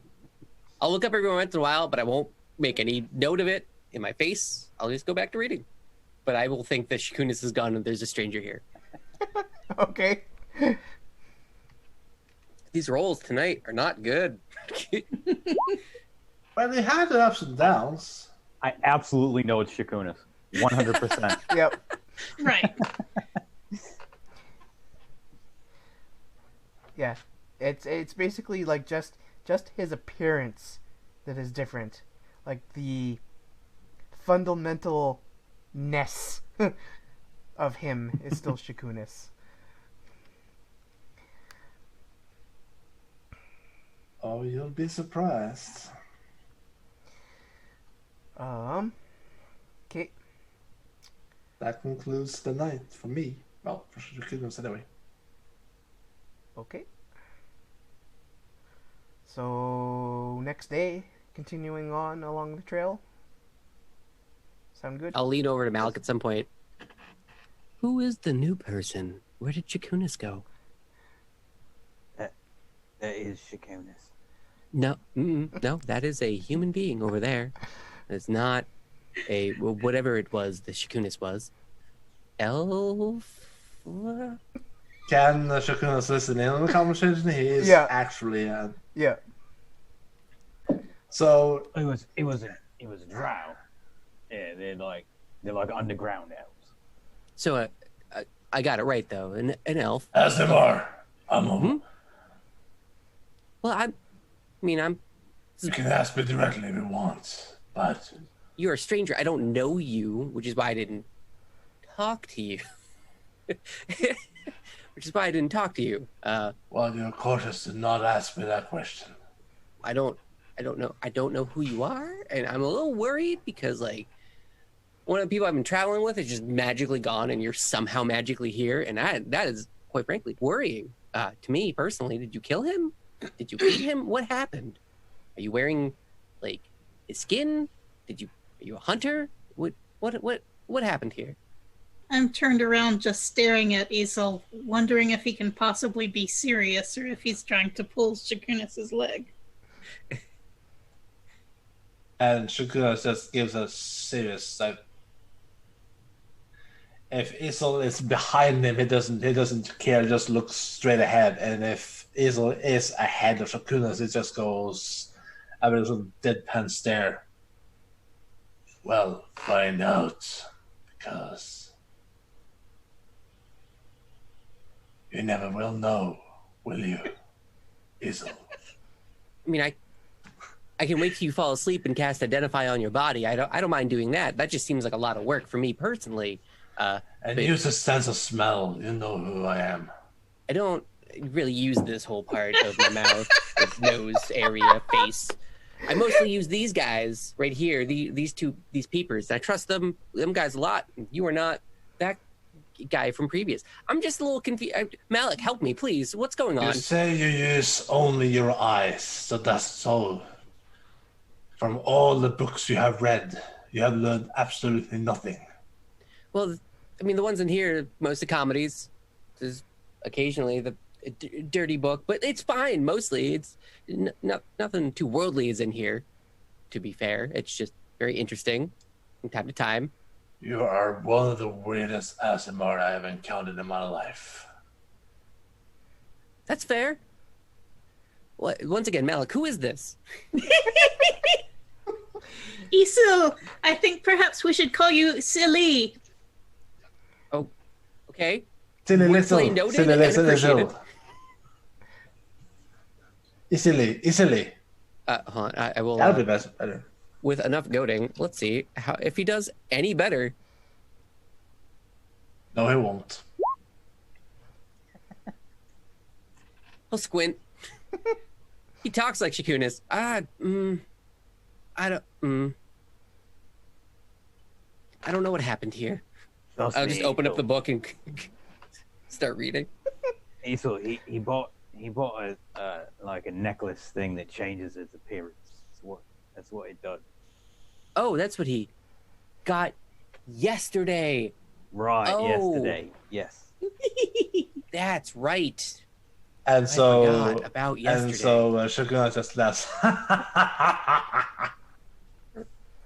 Okay, so that's Shakunis, is what everyone is telling me here. Yes? Yes, that- He's Yes. looking around at Grace and Malik with like, please confirm.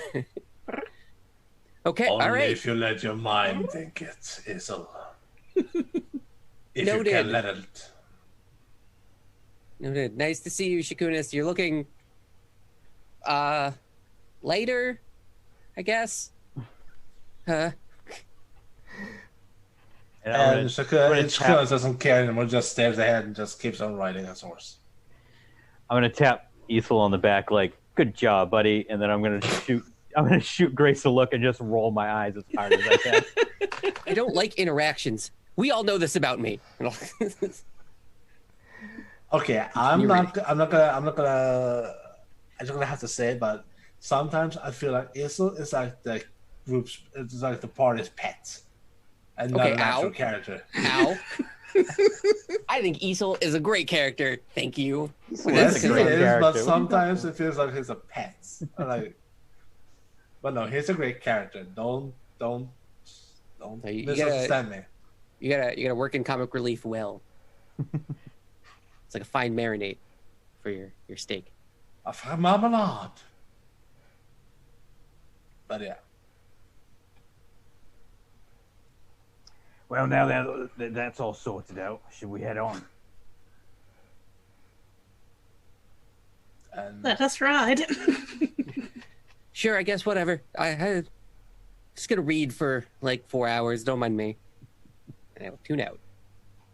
actually, as Grace says that, I was actually expecting her to go, "Let's ride."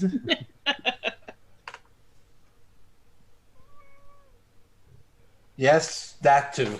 Kitty cat, whoever. She wants even more food. She's had enough food. And Okay. So,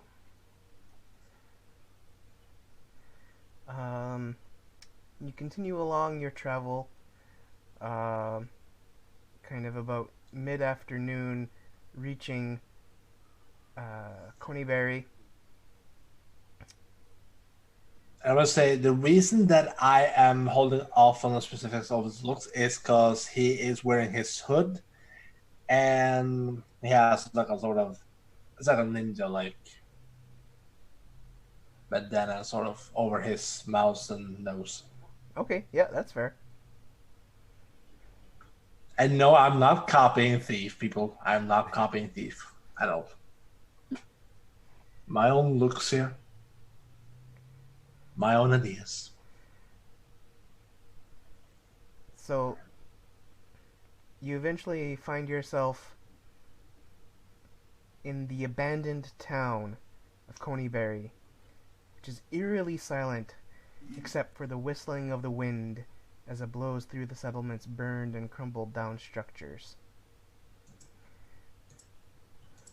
There is a worn down sign pointing to the south where the letters on it are barely legible anymore, but you can tell that they indicate that there is the shrine of Severus several miles to the south. The shrine of what now? Severus, god of divination and fate. I didn't catch that. God of what? Divination and fate.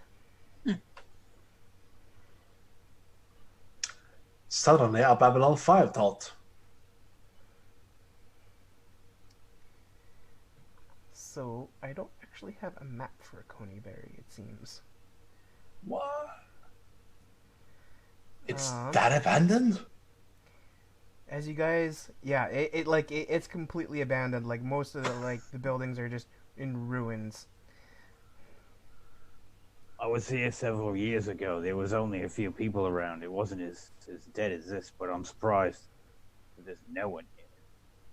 I figured there'd be a few people. Yeah, so, Probably the works. actually, Here. Malik, you can, give me a history check at advantage.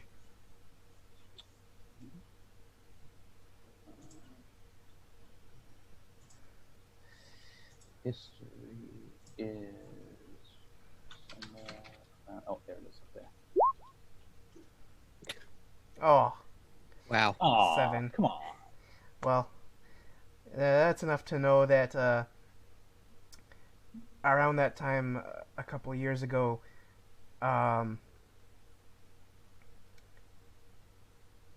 the seers at the Shrine of Severus had foreseen a barbarian attack coming down on Coneyberry.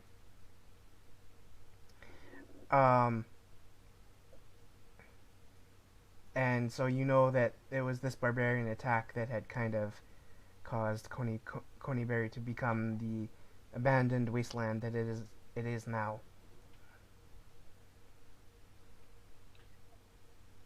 I'll relate most of that to the rest of everybody else. Okay. Pretty much what you said. Only I'll add. You know, I never really put much stake into that seeing the future stuff, but apparently they were right.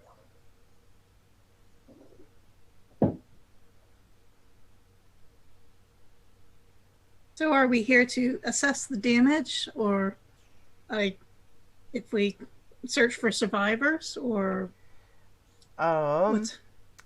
Well, Coneyberry's just kind of like along the road to the Butterscotch Ranch where you're headed for one of those quests that the rest had picked up. And the Okay. Butterscotch Ranch is like about is that 15 miles, I think? East of Coneyberry. Is there any notification or any like how far away the Shrine of Severus is? A little over 5 miles to the south. Okay. What was the quest name? Because I'm just checking the journal and I don't see the Butters- quest there. Butterscotch Ranch? Butterscotch. Oh, all right. The Shrine of Severus is for the were-rat stuff. Which I kind of looking up and seeing the ruined town, I'll kind of make a note of seeing the Shrine of Severus notification. Can't think of a better word for that. Sign. There we go. And kind of, don't we have to go there? Yeah, I think Adabra mentioned something about that. Are we going to go there? Or are we going to Butterskull Ranch? I guess this is a bit of a crossroads. I mean, we have plenty of time, and it would seem that the folks at Butterskull Ranch might need our help more right sooner. That's fair. It was an urgent quest, and we've already put it off at least a couple of days. Okay, fair point. Yeah, we can hit it on the way back. That's fine. I'll just drift back off into a book. All right, everyone, give me perception checks, please.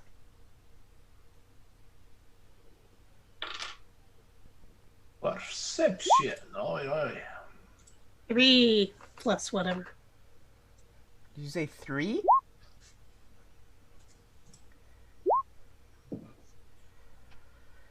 $15. 9. So if Grace also had a 3 plus 6 would be also 9. So 9, 9, 17, and 15.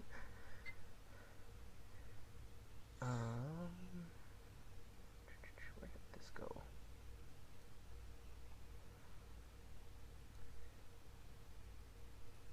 As you kind of slowly move through the ruins of Coneyberry, you notice 3 unsaddled riding horses grazing near an old well. And Isol and Shakunis notice that they are branded on their rear quarters with the letters B-A-K.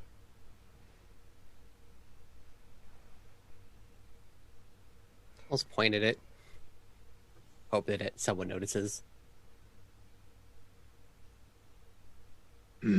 Seems to be some scribbling here. So, if you point it out to Malik, Malik would recognize that as being the brand for Big Al Calazorn, who is the person that you're supposed to go check in on at Butterskull Ranch. I'm sitting You said there the trying to figure horses- that out. I was like, what the hell is BA? What the fuck? I should have known better.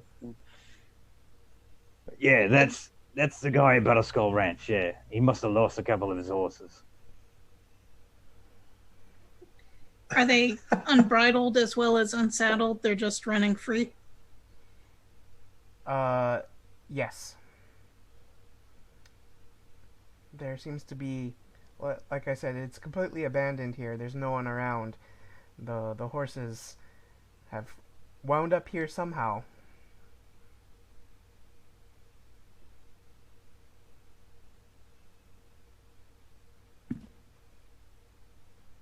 I ride a little closer to the horses.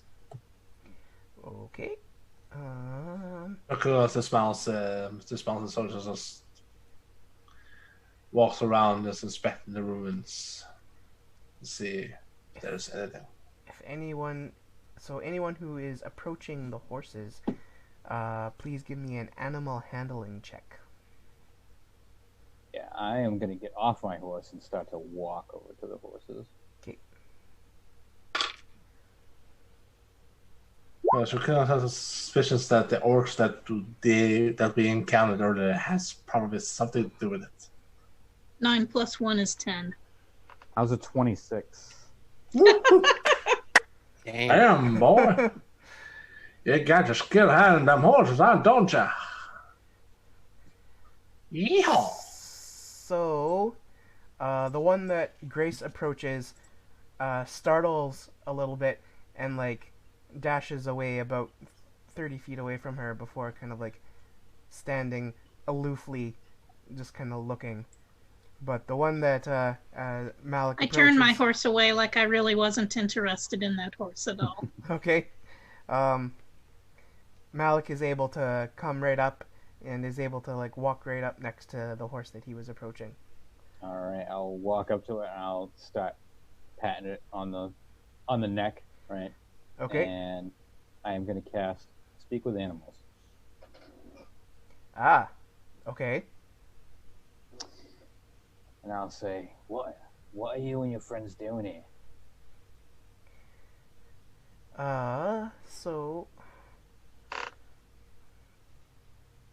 there were,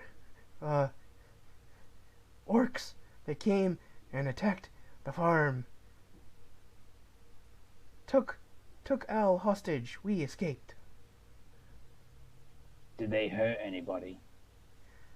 Killed some of the people who take care of us, the farmhands. How about Al? How's he doing? Well, we didn't stick around to find out. We were too concerned with getting away and looking after ourselves. How long ago was it? About a week ago, maybe. Shit. All right. There was one farmhand who got away, went looking for help.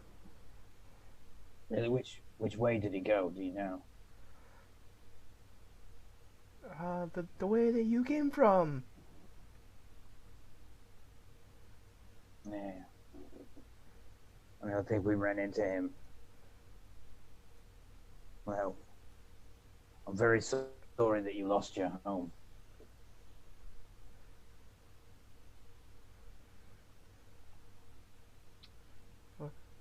Thank you. Thank you. I can't think of anything else to ask him. All right then. Do you have anywhere for us to go? Well, not particularly. No, your best bet is to probably stay around here. Because there's orcs to the south. And we're traveling to the ranch. Hopefully it won't be... hopefully everything will be all right there. One of the three of you just stay here until we come back and we'll let you know if it's all right. Fine by us. You might want to find the cow. If I see a cow, I'll keep an eye out for him and bring him back to the ranch. And it just kind of like whinnies and goes back to grazing. Yeah, and I'll pat him on the neck again and then walk back. Ugh. Role-playing a horse was hard.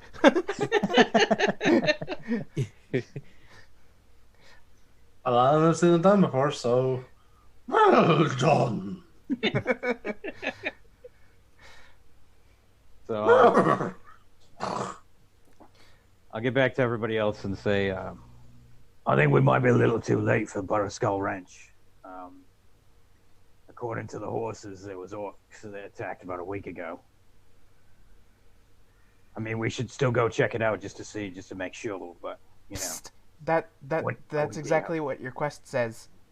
Yeah. The guy who went looking for help, like, he was the one that put up the quest. oh, all right. Yeah, well, we should just continue on then. Is that why you were whinnying and stomping your foot at that horse? It's very weird to watch. Are you okay? I mean, just yesterday, I told you, I feel like I can do more things now. The douchebag tree thing. Yeah, no, it was Exactly. that was a very Right. weird conversation for me. Yes. Yeah, okay. This all checks out. It was just very weird to see you, neighing at a horse. It seemed a little, I don't know, awkward. Not a good Anyways, one. yeah, I guess let's go. Oh, trust me, it was awkward. The things we do for the sake of Pharaoh.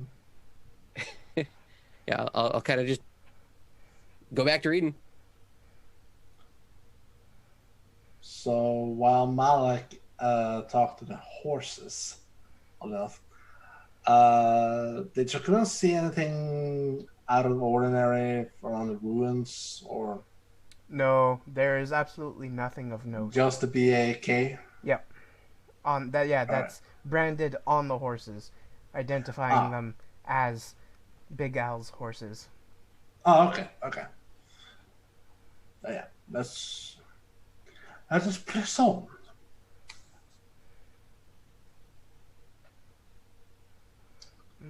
To the Butterscotch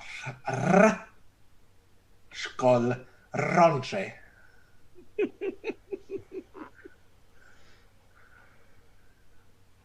Off we go. Yep. So I'm just there we go. But yeah, fair warning for the foreseeable future that Shakunas will have eventually changed a bit. A lot. Well, just in case anybody doesn't understand the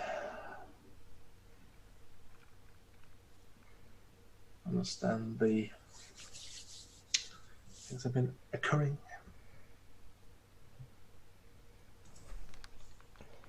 Oh, this didn't work the way I wanted. Okay, hold on.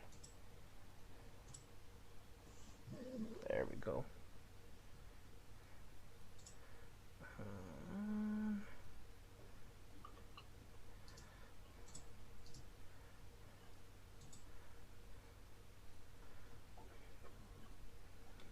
Okay.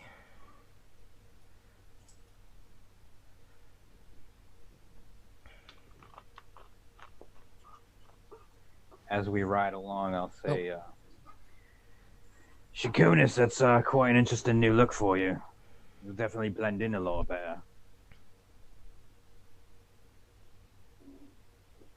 We'll see. And he doesn't say anything else. Is starting to keep more to himself of late. So All right. Butterscotch Ranch occupies a large plot of land on the north side of the Tribord Trail, nestled between two hills. Beyond a ramshackle wooden fence stand cornfields, an apple orchard, gardens, and pasture land. A path breaks off from the trail to lead to a two-story farmhouse next to a pond. West of the farmhouse are the charred remains of a barn and smithy that have been burned to the ground. Pigs harmlessly wander the fields, gardens, and orchard. You see the something lying in the grass between the farmhouse and the gutted barn. Would that be? Can I smell it? Does it smell like anything Yep, rotting? it smells like burnt, rotting corpses. Mm, I'm assuming that would be in this area somewhere. Yes. Because this is the barn, right? Oh, here, I will... Oh.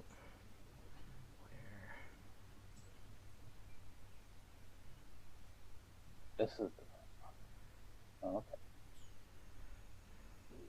Oh, that is definitely a pond. I did not have questions about that one. That one I knew. I'm guessing these are trees. The orchard. Boom, nailed it.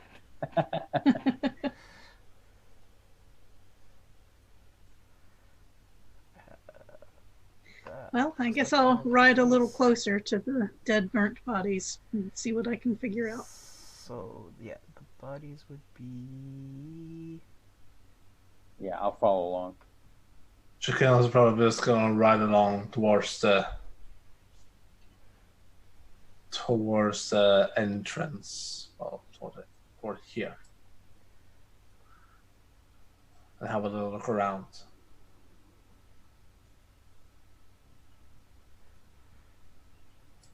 Yeah. So they would kind of be Keeping along his keen senses. the banks of the pond.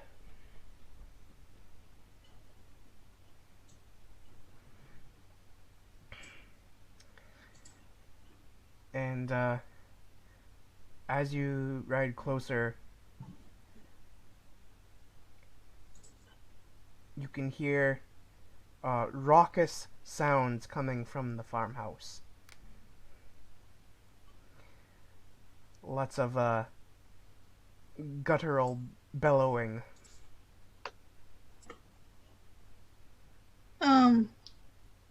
Okay, I think it might be better to dismount and tie the horse and try to sneak up on the farmhouse. I am muttering this to my companions Okay. instead of continuing to ride.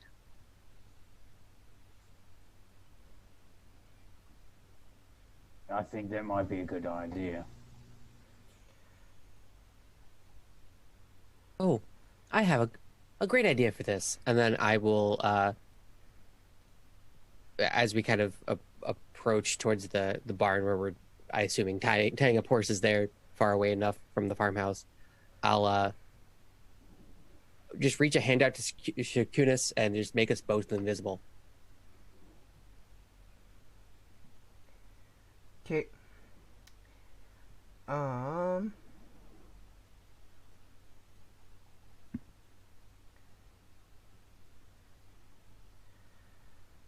So you can tell that those bodies along the ground, kind of in between the farmhouse and the barn, along the side of the pond, there were 2 orc corpses and 5 humans. And then I will also get you all to give me perception checks.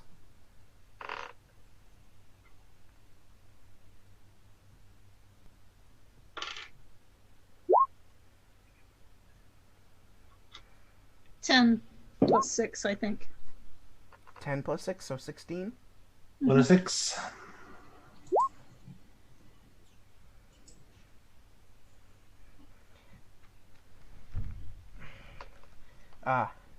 Alright. So That is the 3rd crit fail I've had tonight. Oh no! I just looked back at the history. The 3rd one. God damn it. Wow. So Malik was basically must not have been paying very close attention. He's just like, yeah, it just sounds like there's a lot of orcs in the farmhouse. But then He's probably thinking a lot about the douchebag tree still. So. You know, that cloud is pretty. Isla and Grace could both tell that there were at least 10 orcs. The sounds of 10 orcs coming from the farmhouse. Shakunis must have very perceptive ears, because he's able to ascertain 15 different voices. Well, we have a work cut out for us. He mutters to the others. I pass on that I heard at least 10. I heard at least 10 orcish voices coming from the farmhouse. Same You here. are close, but they are 15. I mean, we're both invisible. Do you think you can stab all 15 before they realize what's going on? If we're sure the farmer is dead or taken away, I'd be tempted to simply set the farmhouse on fire. Oh, I like this one. That's And can I tell if any of the dead humans are Big Al? And can Shakuns actually, based on the perception check, can he ascertain that the voices that he hears are all villains or any humans or any allies. All of the voices that Shakunis hears are definitely orcish. All right. One, you think that maybe one you hear seems to be taunting a non-orc that is not replying. And none of the bodies are Big Al. Are we within 60 feet of the farmhouse?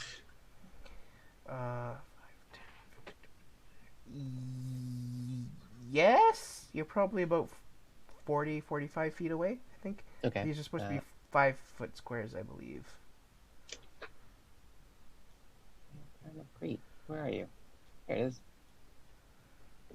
How far out do I have to be? I'm gonna pulse the Crown of Greed here to see if they have their packing heat, magical heat.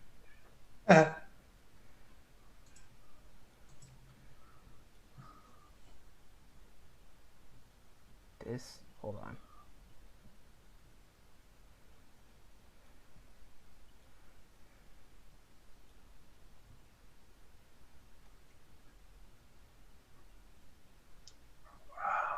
These measurements How make far sense. was the invisible? Was it?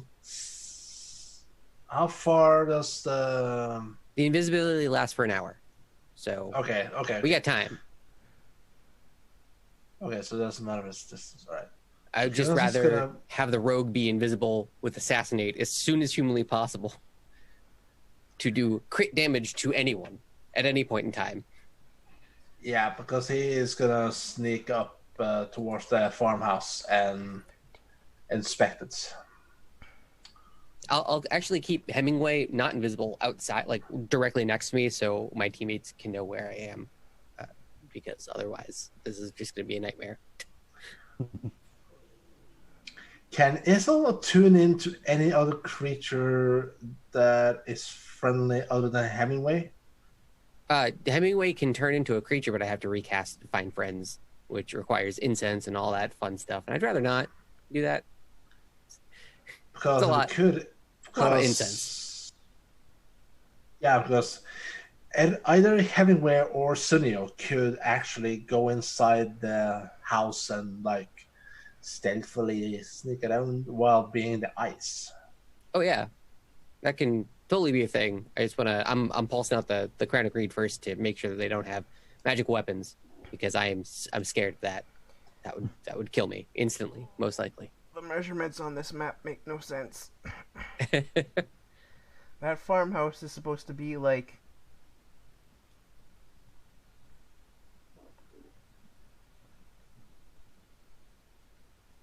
50 feet long. That doesn't make sense with... Yeah, huh. Does not look like a 50-foot long farmhouse. No. I wouldn't know. Measurements are unknown to me.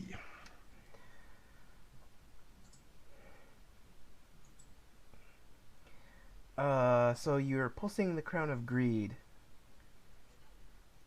Yeah, I'll do it wherever is close enough where I would think I would be able to get a good read of everyone inside to make this narratively all kind of fit. Assuming that we're all going up to the farmhouse. I don't want to just start dragging people over.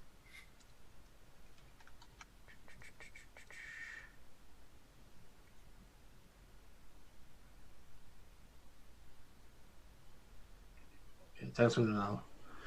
Oh, and Art's going to probably excite me for this, but I forgot to mention the BLM, Black Lives Matter, so !BLM. Right. Which leads to a command that is updated regularly for, yeah. But yeah, human lives matter, Black Lives Matter, every life matters. Thanks for now. Okay, so there seems to be one magical item of some kind on the upper level near the back of the farmhouse. I'll kind of whisper it to the group at large that's directly around me about it. Well, it might be a weapon or maybe like a staff or a wand. It could be anything that causes any amount of horrifying magical damage. Just be on your guard. One of them is at least dangerous, extremely dangerous. I'll take it off and put it back in a bag. Oh, the magical item was stationary. Oh, okay. Well, if that's the case, I'll say there's something there. I don't know what, but none of the orcs seem to be holding magical weapons of any variety. None of them seem to be Sword moving. and stone. Are we having a King Arthur moment? So it's either a magical item that is in a treasure chest or on a table, or it's a magical item that's being carried around by one of the orcs. It could be carried around by an orc, but it didn't move at least, so I'm gonna assume that, I don't know, orcs seem like kind of a rowdy lot. They like to move around and hoot and holler. Right. Well, the one who is carrying the magical weapon, if it is, whatever, if there is a magical weapon, if it is being held by one of them, we should consider that assassinating that one first. Well, should we lure some out? I mean, I could use the wand of pyrotechnics and just kind of create some noise out here. We can maybe get some out of the house, and then you could sneak up behind them and stab them in the face or back of the face, back of the head, whatever it is. What if you use the wand and lure some of them out here, and while some of them come out here, we sneak in there and take out any remaining ones inside? That could also work. And then it'd be a smaller group. When the ones from outside come back in, it'll be a lot easier to dispatch them and not take on everybody all at once. Well, I heard 15 voices, so it would be possibly we could pull 6 outside before we sneak in and silent the others. I feel like 6 or 7 is manageable. I'll Right. look over at Grace and go, "How are you with a sword?" What a dagger!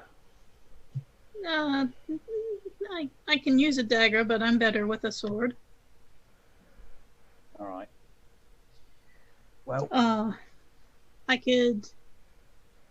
I do have the slow spell, so if we get up against a group of them, I can do that. But perhaps I should wait and see if instead of using it on the people we lure outside, if there's a leader inside that would be more important to use it against. yeah, no, I plan on taking out everybody on the inside first. I'm not even worried about anybody coming out. We'll deal with them later.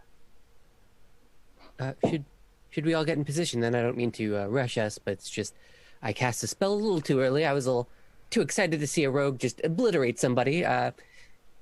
Shall we?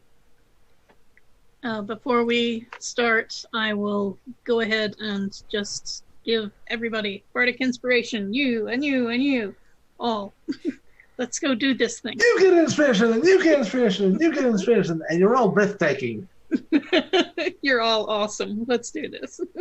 All right. Well, I'm looking at the time here, and I'm thinking, this is going to be a really big encounter. Oh. It's going to take a while. Oh. So. Cliffhanger ending. Yeah. You're preparing to assault the farmhouse of with all the orcs, and I think maybe that's where we'll. How much longer would you say that is left on invisibility? I'm just gonna write that down real quick. Oh, on the invisibility? Yeah. It lasts an hour, right? Yep. 40 minutes? I was Okay, cool. So 4 minutes? 40. 40. 40. 40. Yeah, 40. Yeah. Yeah, but that's what I said. Invisibility. 4 minutes remaining. Yeah. I actually thought we would spend a lot. I was spending after 30 minutes 40. Oh. Great. Great, I will remember that. And then also, Wand of Pyrotechnics, I need to re-roll charges at the beginning of the day, because I used like 3 or 4 of them last time. So, most likely I'll have enough to cause constant. Here's a rules question I have. Yes, The Wand of Pyrotechnics is not an attack. it is not. But would that break invisibility? Ooh, interesting question. Invisibility. I think I might just be taking an action, and that might break it, but I don't So you're remember. gonna use a pyrotechnic ability while you're invisible. Yeah. I don't know much about this stuff, but I would say that it will break invisibility. Yeah. Just an uneducated guess from me. Well, that's just it. Is invisibility has an interesting interaction. As long as the spell ends if the target attacks or casts a spell, it's from a wand, so it's a technically casting spell, and I'm not attacking.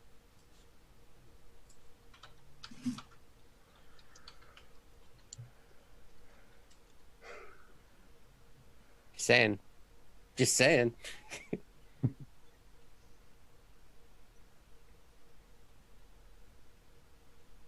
Hello, Quick Rich. You just joining us as we are wrapping up for the night. Sorry, boy. Is there a errata on this?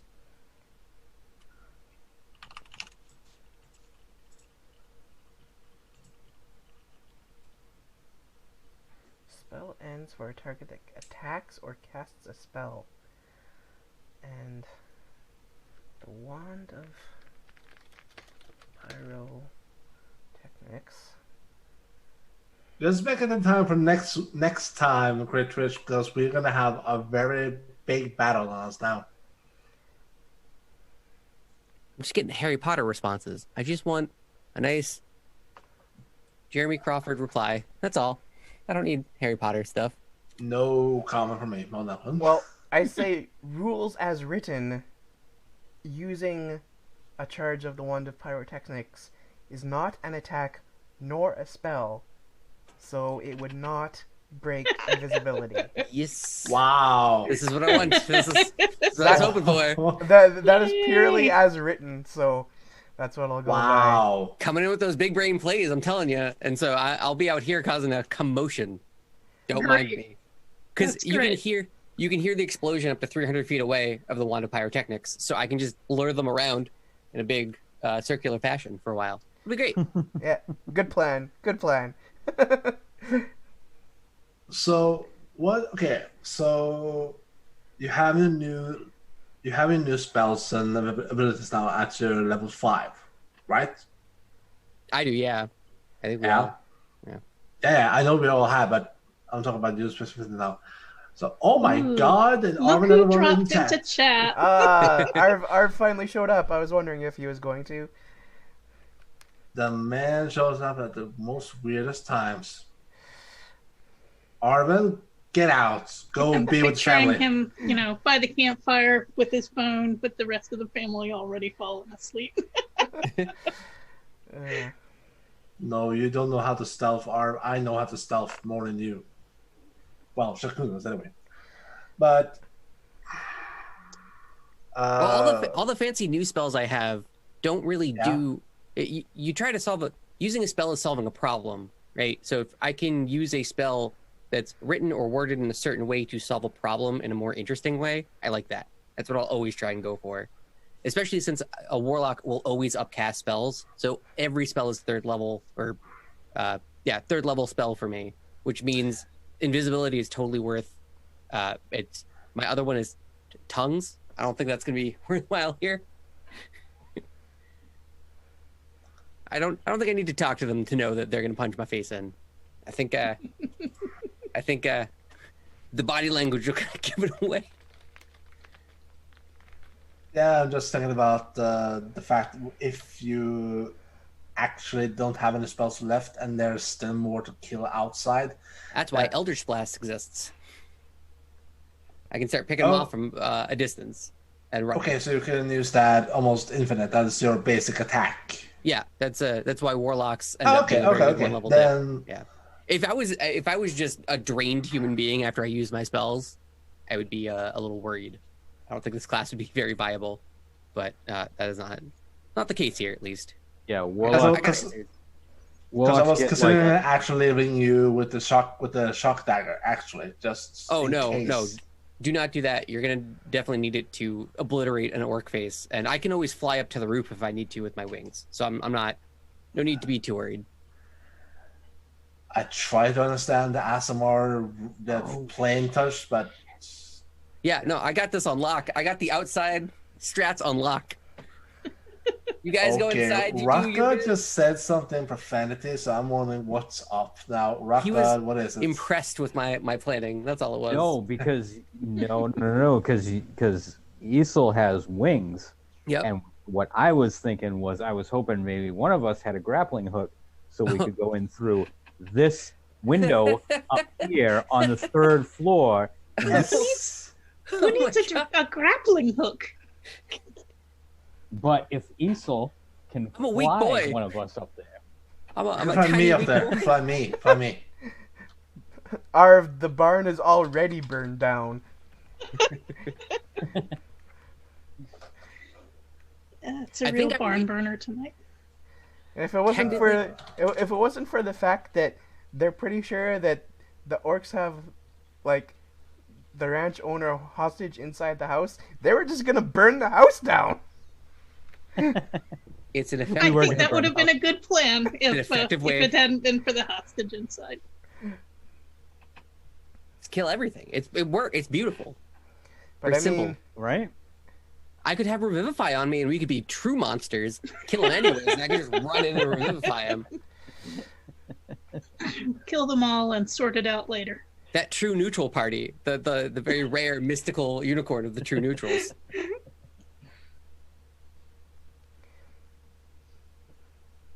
all right. Well, I think the invisibility plus the wand of pyrotechnic sounds as a lure sounds like a good plan. So we will continue with that next time. In 2 weeks. Yeah, because running that encounter will definitely take at least 30 minutes, if not 45 or more. Ugh. Yeah, and what is it? Roll20 is about to shut down, right? Is that soon? That's Oh yeah. Oh, yeah, they're doing maintenance tonight. That's right. It's in a couple more hours, but our time slot is usually until what about now? It's gonna be So- around. about 12. It's gonna be at 11:30 PDT, so which is my time is 8:30, which is 02:30 EDT. All right. So So we have 2 hours and 11 minutes, so we're good. let us do our wrap up stuff then, I guess, and we'll go down to the bottom of the cam lineup. And Trish. Yes, Arv, I got it all right. I got it all. Go be with family. Whoosh. Trish, how did you feel about tonight? Plug in any stuff that you want to plug, and so on and so forth. I really enjoyed tonight. I thought we had some really interesting role playing going on with the discussion about the nature of magic and how each of us experienced it. Yeah, that was really good. That was pretty cool. And just the fun, humorous interplay between all of us that was also fun. And we had a little bit of combat to spice things up, and we have a big set piece action to look forward to for next time. So yeah, I thought tonight was good and continue to enjoy it all a lot. For things I should plug, SFF Audio on Monday released a podcast in which I was one of the people discussing C.L. Moore's classic Which tale. is in chat right now, link to it. So it's Right, on there. The Tree of Life. And also, I just found out tonight that I'm going to be on 3 different panels at Worldcon. So I'll be putting details about that on my blog, what'sthewordnow.blogspot.com. Nice. You should probably add that on the Discord channel, of course. So. I'm sure everyone wouldn't mind. So Okay. Well then, Echo. How did you feel about tonight? well, someone was what can I call it? A game changer a bit because yeah, as I mentioned that doing the whole Russian accent it's been a bit heavy on me. So and the whole change now into a human with choker has actually helped me quite a bit because now I know how to roleplay my character much better and I can Good. maybe do it more better. But yeah, I enjoyed tonight, and yes, I probably I'm looking forward to more in 2 weeks unless other things come up. Yeah, looking I hope forward not. to stabbing some orcs next time. You're gonna get that critical assassinate. I'm very excited to see that actually happen. I don't think I've ever seen an assassinate go off like fully. Assassination shall commence. And I shall be covered in blood and no fun. And yes, for anyone that's been paying attention, I have not been wearing the Kilobyte t-shirt tonight because it's been feeling a bit uptight. So I felt a more Dungeons and Dragons has been better. Ooh, So cool. but yeah, tonight's been fun. Looking forward to more. And you can find me on Twitter and on Twitch at EchoAlpha_X5. Beyond that, I am fighting my financial debt, as I always have been for a few years now. But if everything goes well, I will be debtless and possibly moving into a new flat sometime, maybe the end of the year or maybe next year. I hope earlier than usual, but we'll see. But we have the internet set, so once I move in, I'll be immediately available to you all wonderful people out there. And before once Shadow Mage has said his part, we must all say grace. But yeah, I pass it up to that flimsy warlock. All right. I don't know. I think this warlock's pretty dang ingenious. Thank you. I really like tonight's session. It's always so much fun. I like Isol as a character, so it doesn't hurt. That doesn't hurt at all. I like having the banter, especially the magic banter is so much fun because you can kind of put your own spin on how your character perceives, how their class interacts. It's no longer just a mechanic. It becomes a fun interaction of how their character just exists. I always love when you talk about magic stuff, it always draws me to Stargate SG-1 whenever Carter talks about the science stuff, and O'Neill's just get to the point. Sharkunas is all about assassinations. It's like no magic, just other than the cantrip that that's what he has, but other than that, what's magic? The Arcane Trickster was clearly the class to get us all into the casters. But yeah, it's a lot of fun to explore that type of like side street in D&D that you don't really get to go down that often.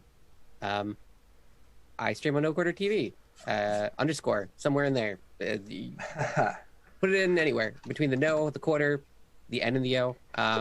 That's it. I'll pass it up. And aren't you going to be DMing sometime soon too? Yeah, we're actually this Sunday we're ending our first campaign that's lasted 5 years. Is it really 5 years? 5 years now, and it's going to be like 5 years? 6. Damn. Yeah.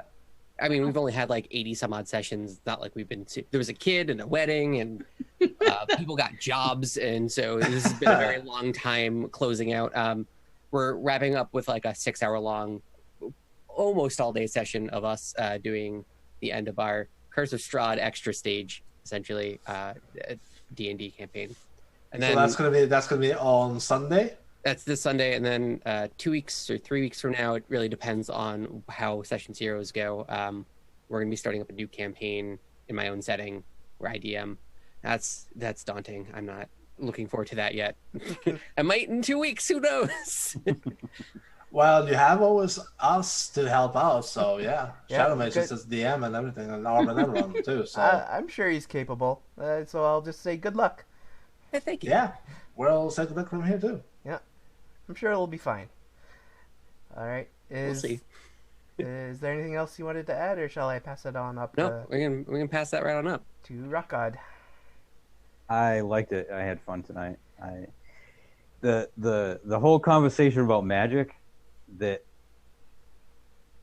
I also really enjoyed totally morphed into something that I wasn't not expecting as it went. So it was interesting for me too, because like I planned that as just like an explanation for why Malik has all these new powers. Yeah, I cottoned on to what you were trying to get to, and I was like, well, I can make this a little bit more fun.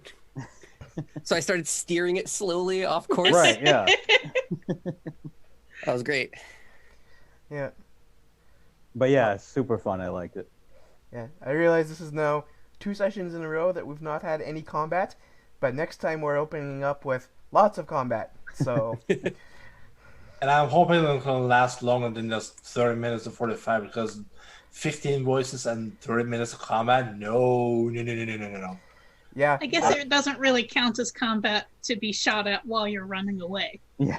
Yeah. I am so hoping the whole session next time is going to be all combat. Well, it could very well be. It's going to be a Splinter Cell D&D edition. Your first turn, you're definitely going to kill an orc.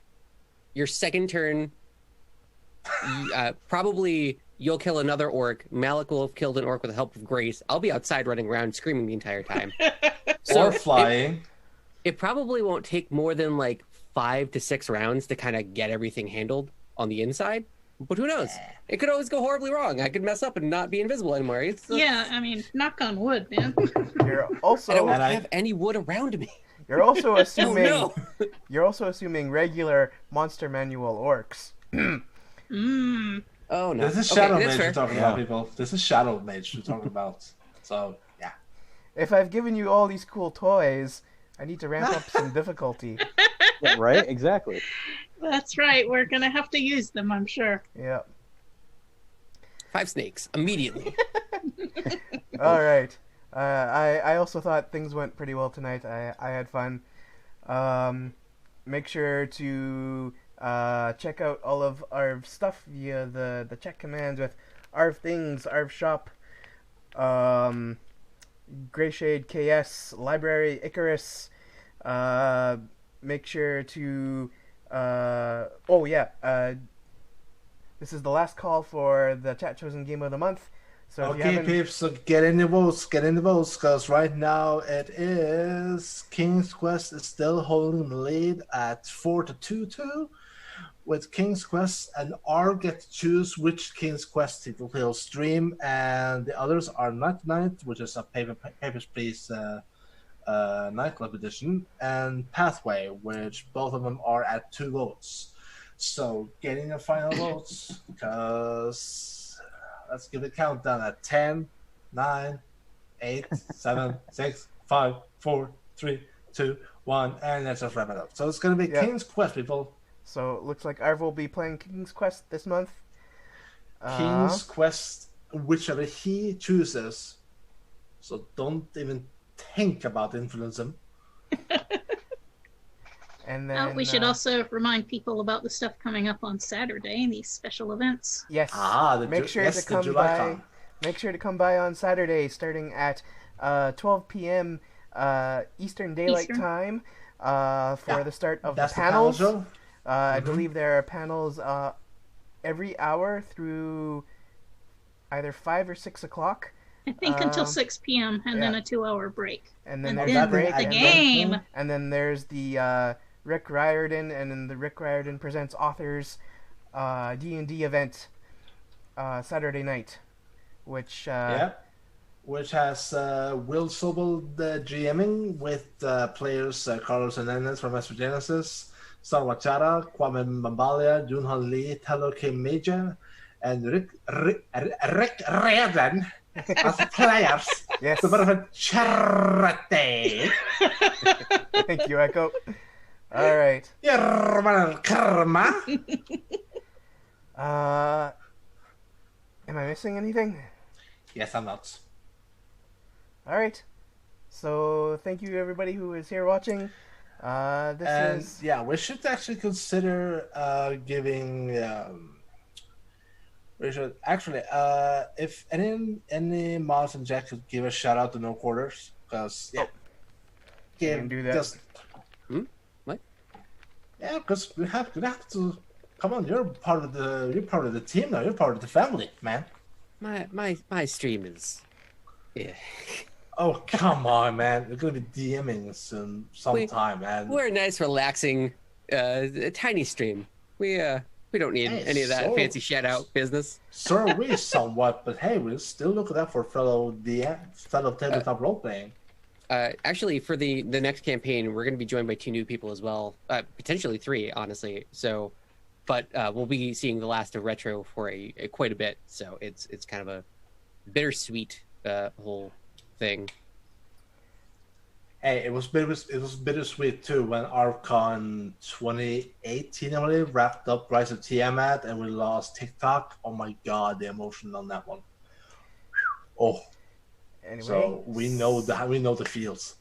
So So I D&D believe- full on this weekend, people. yeah, make sure to check out all the things.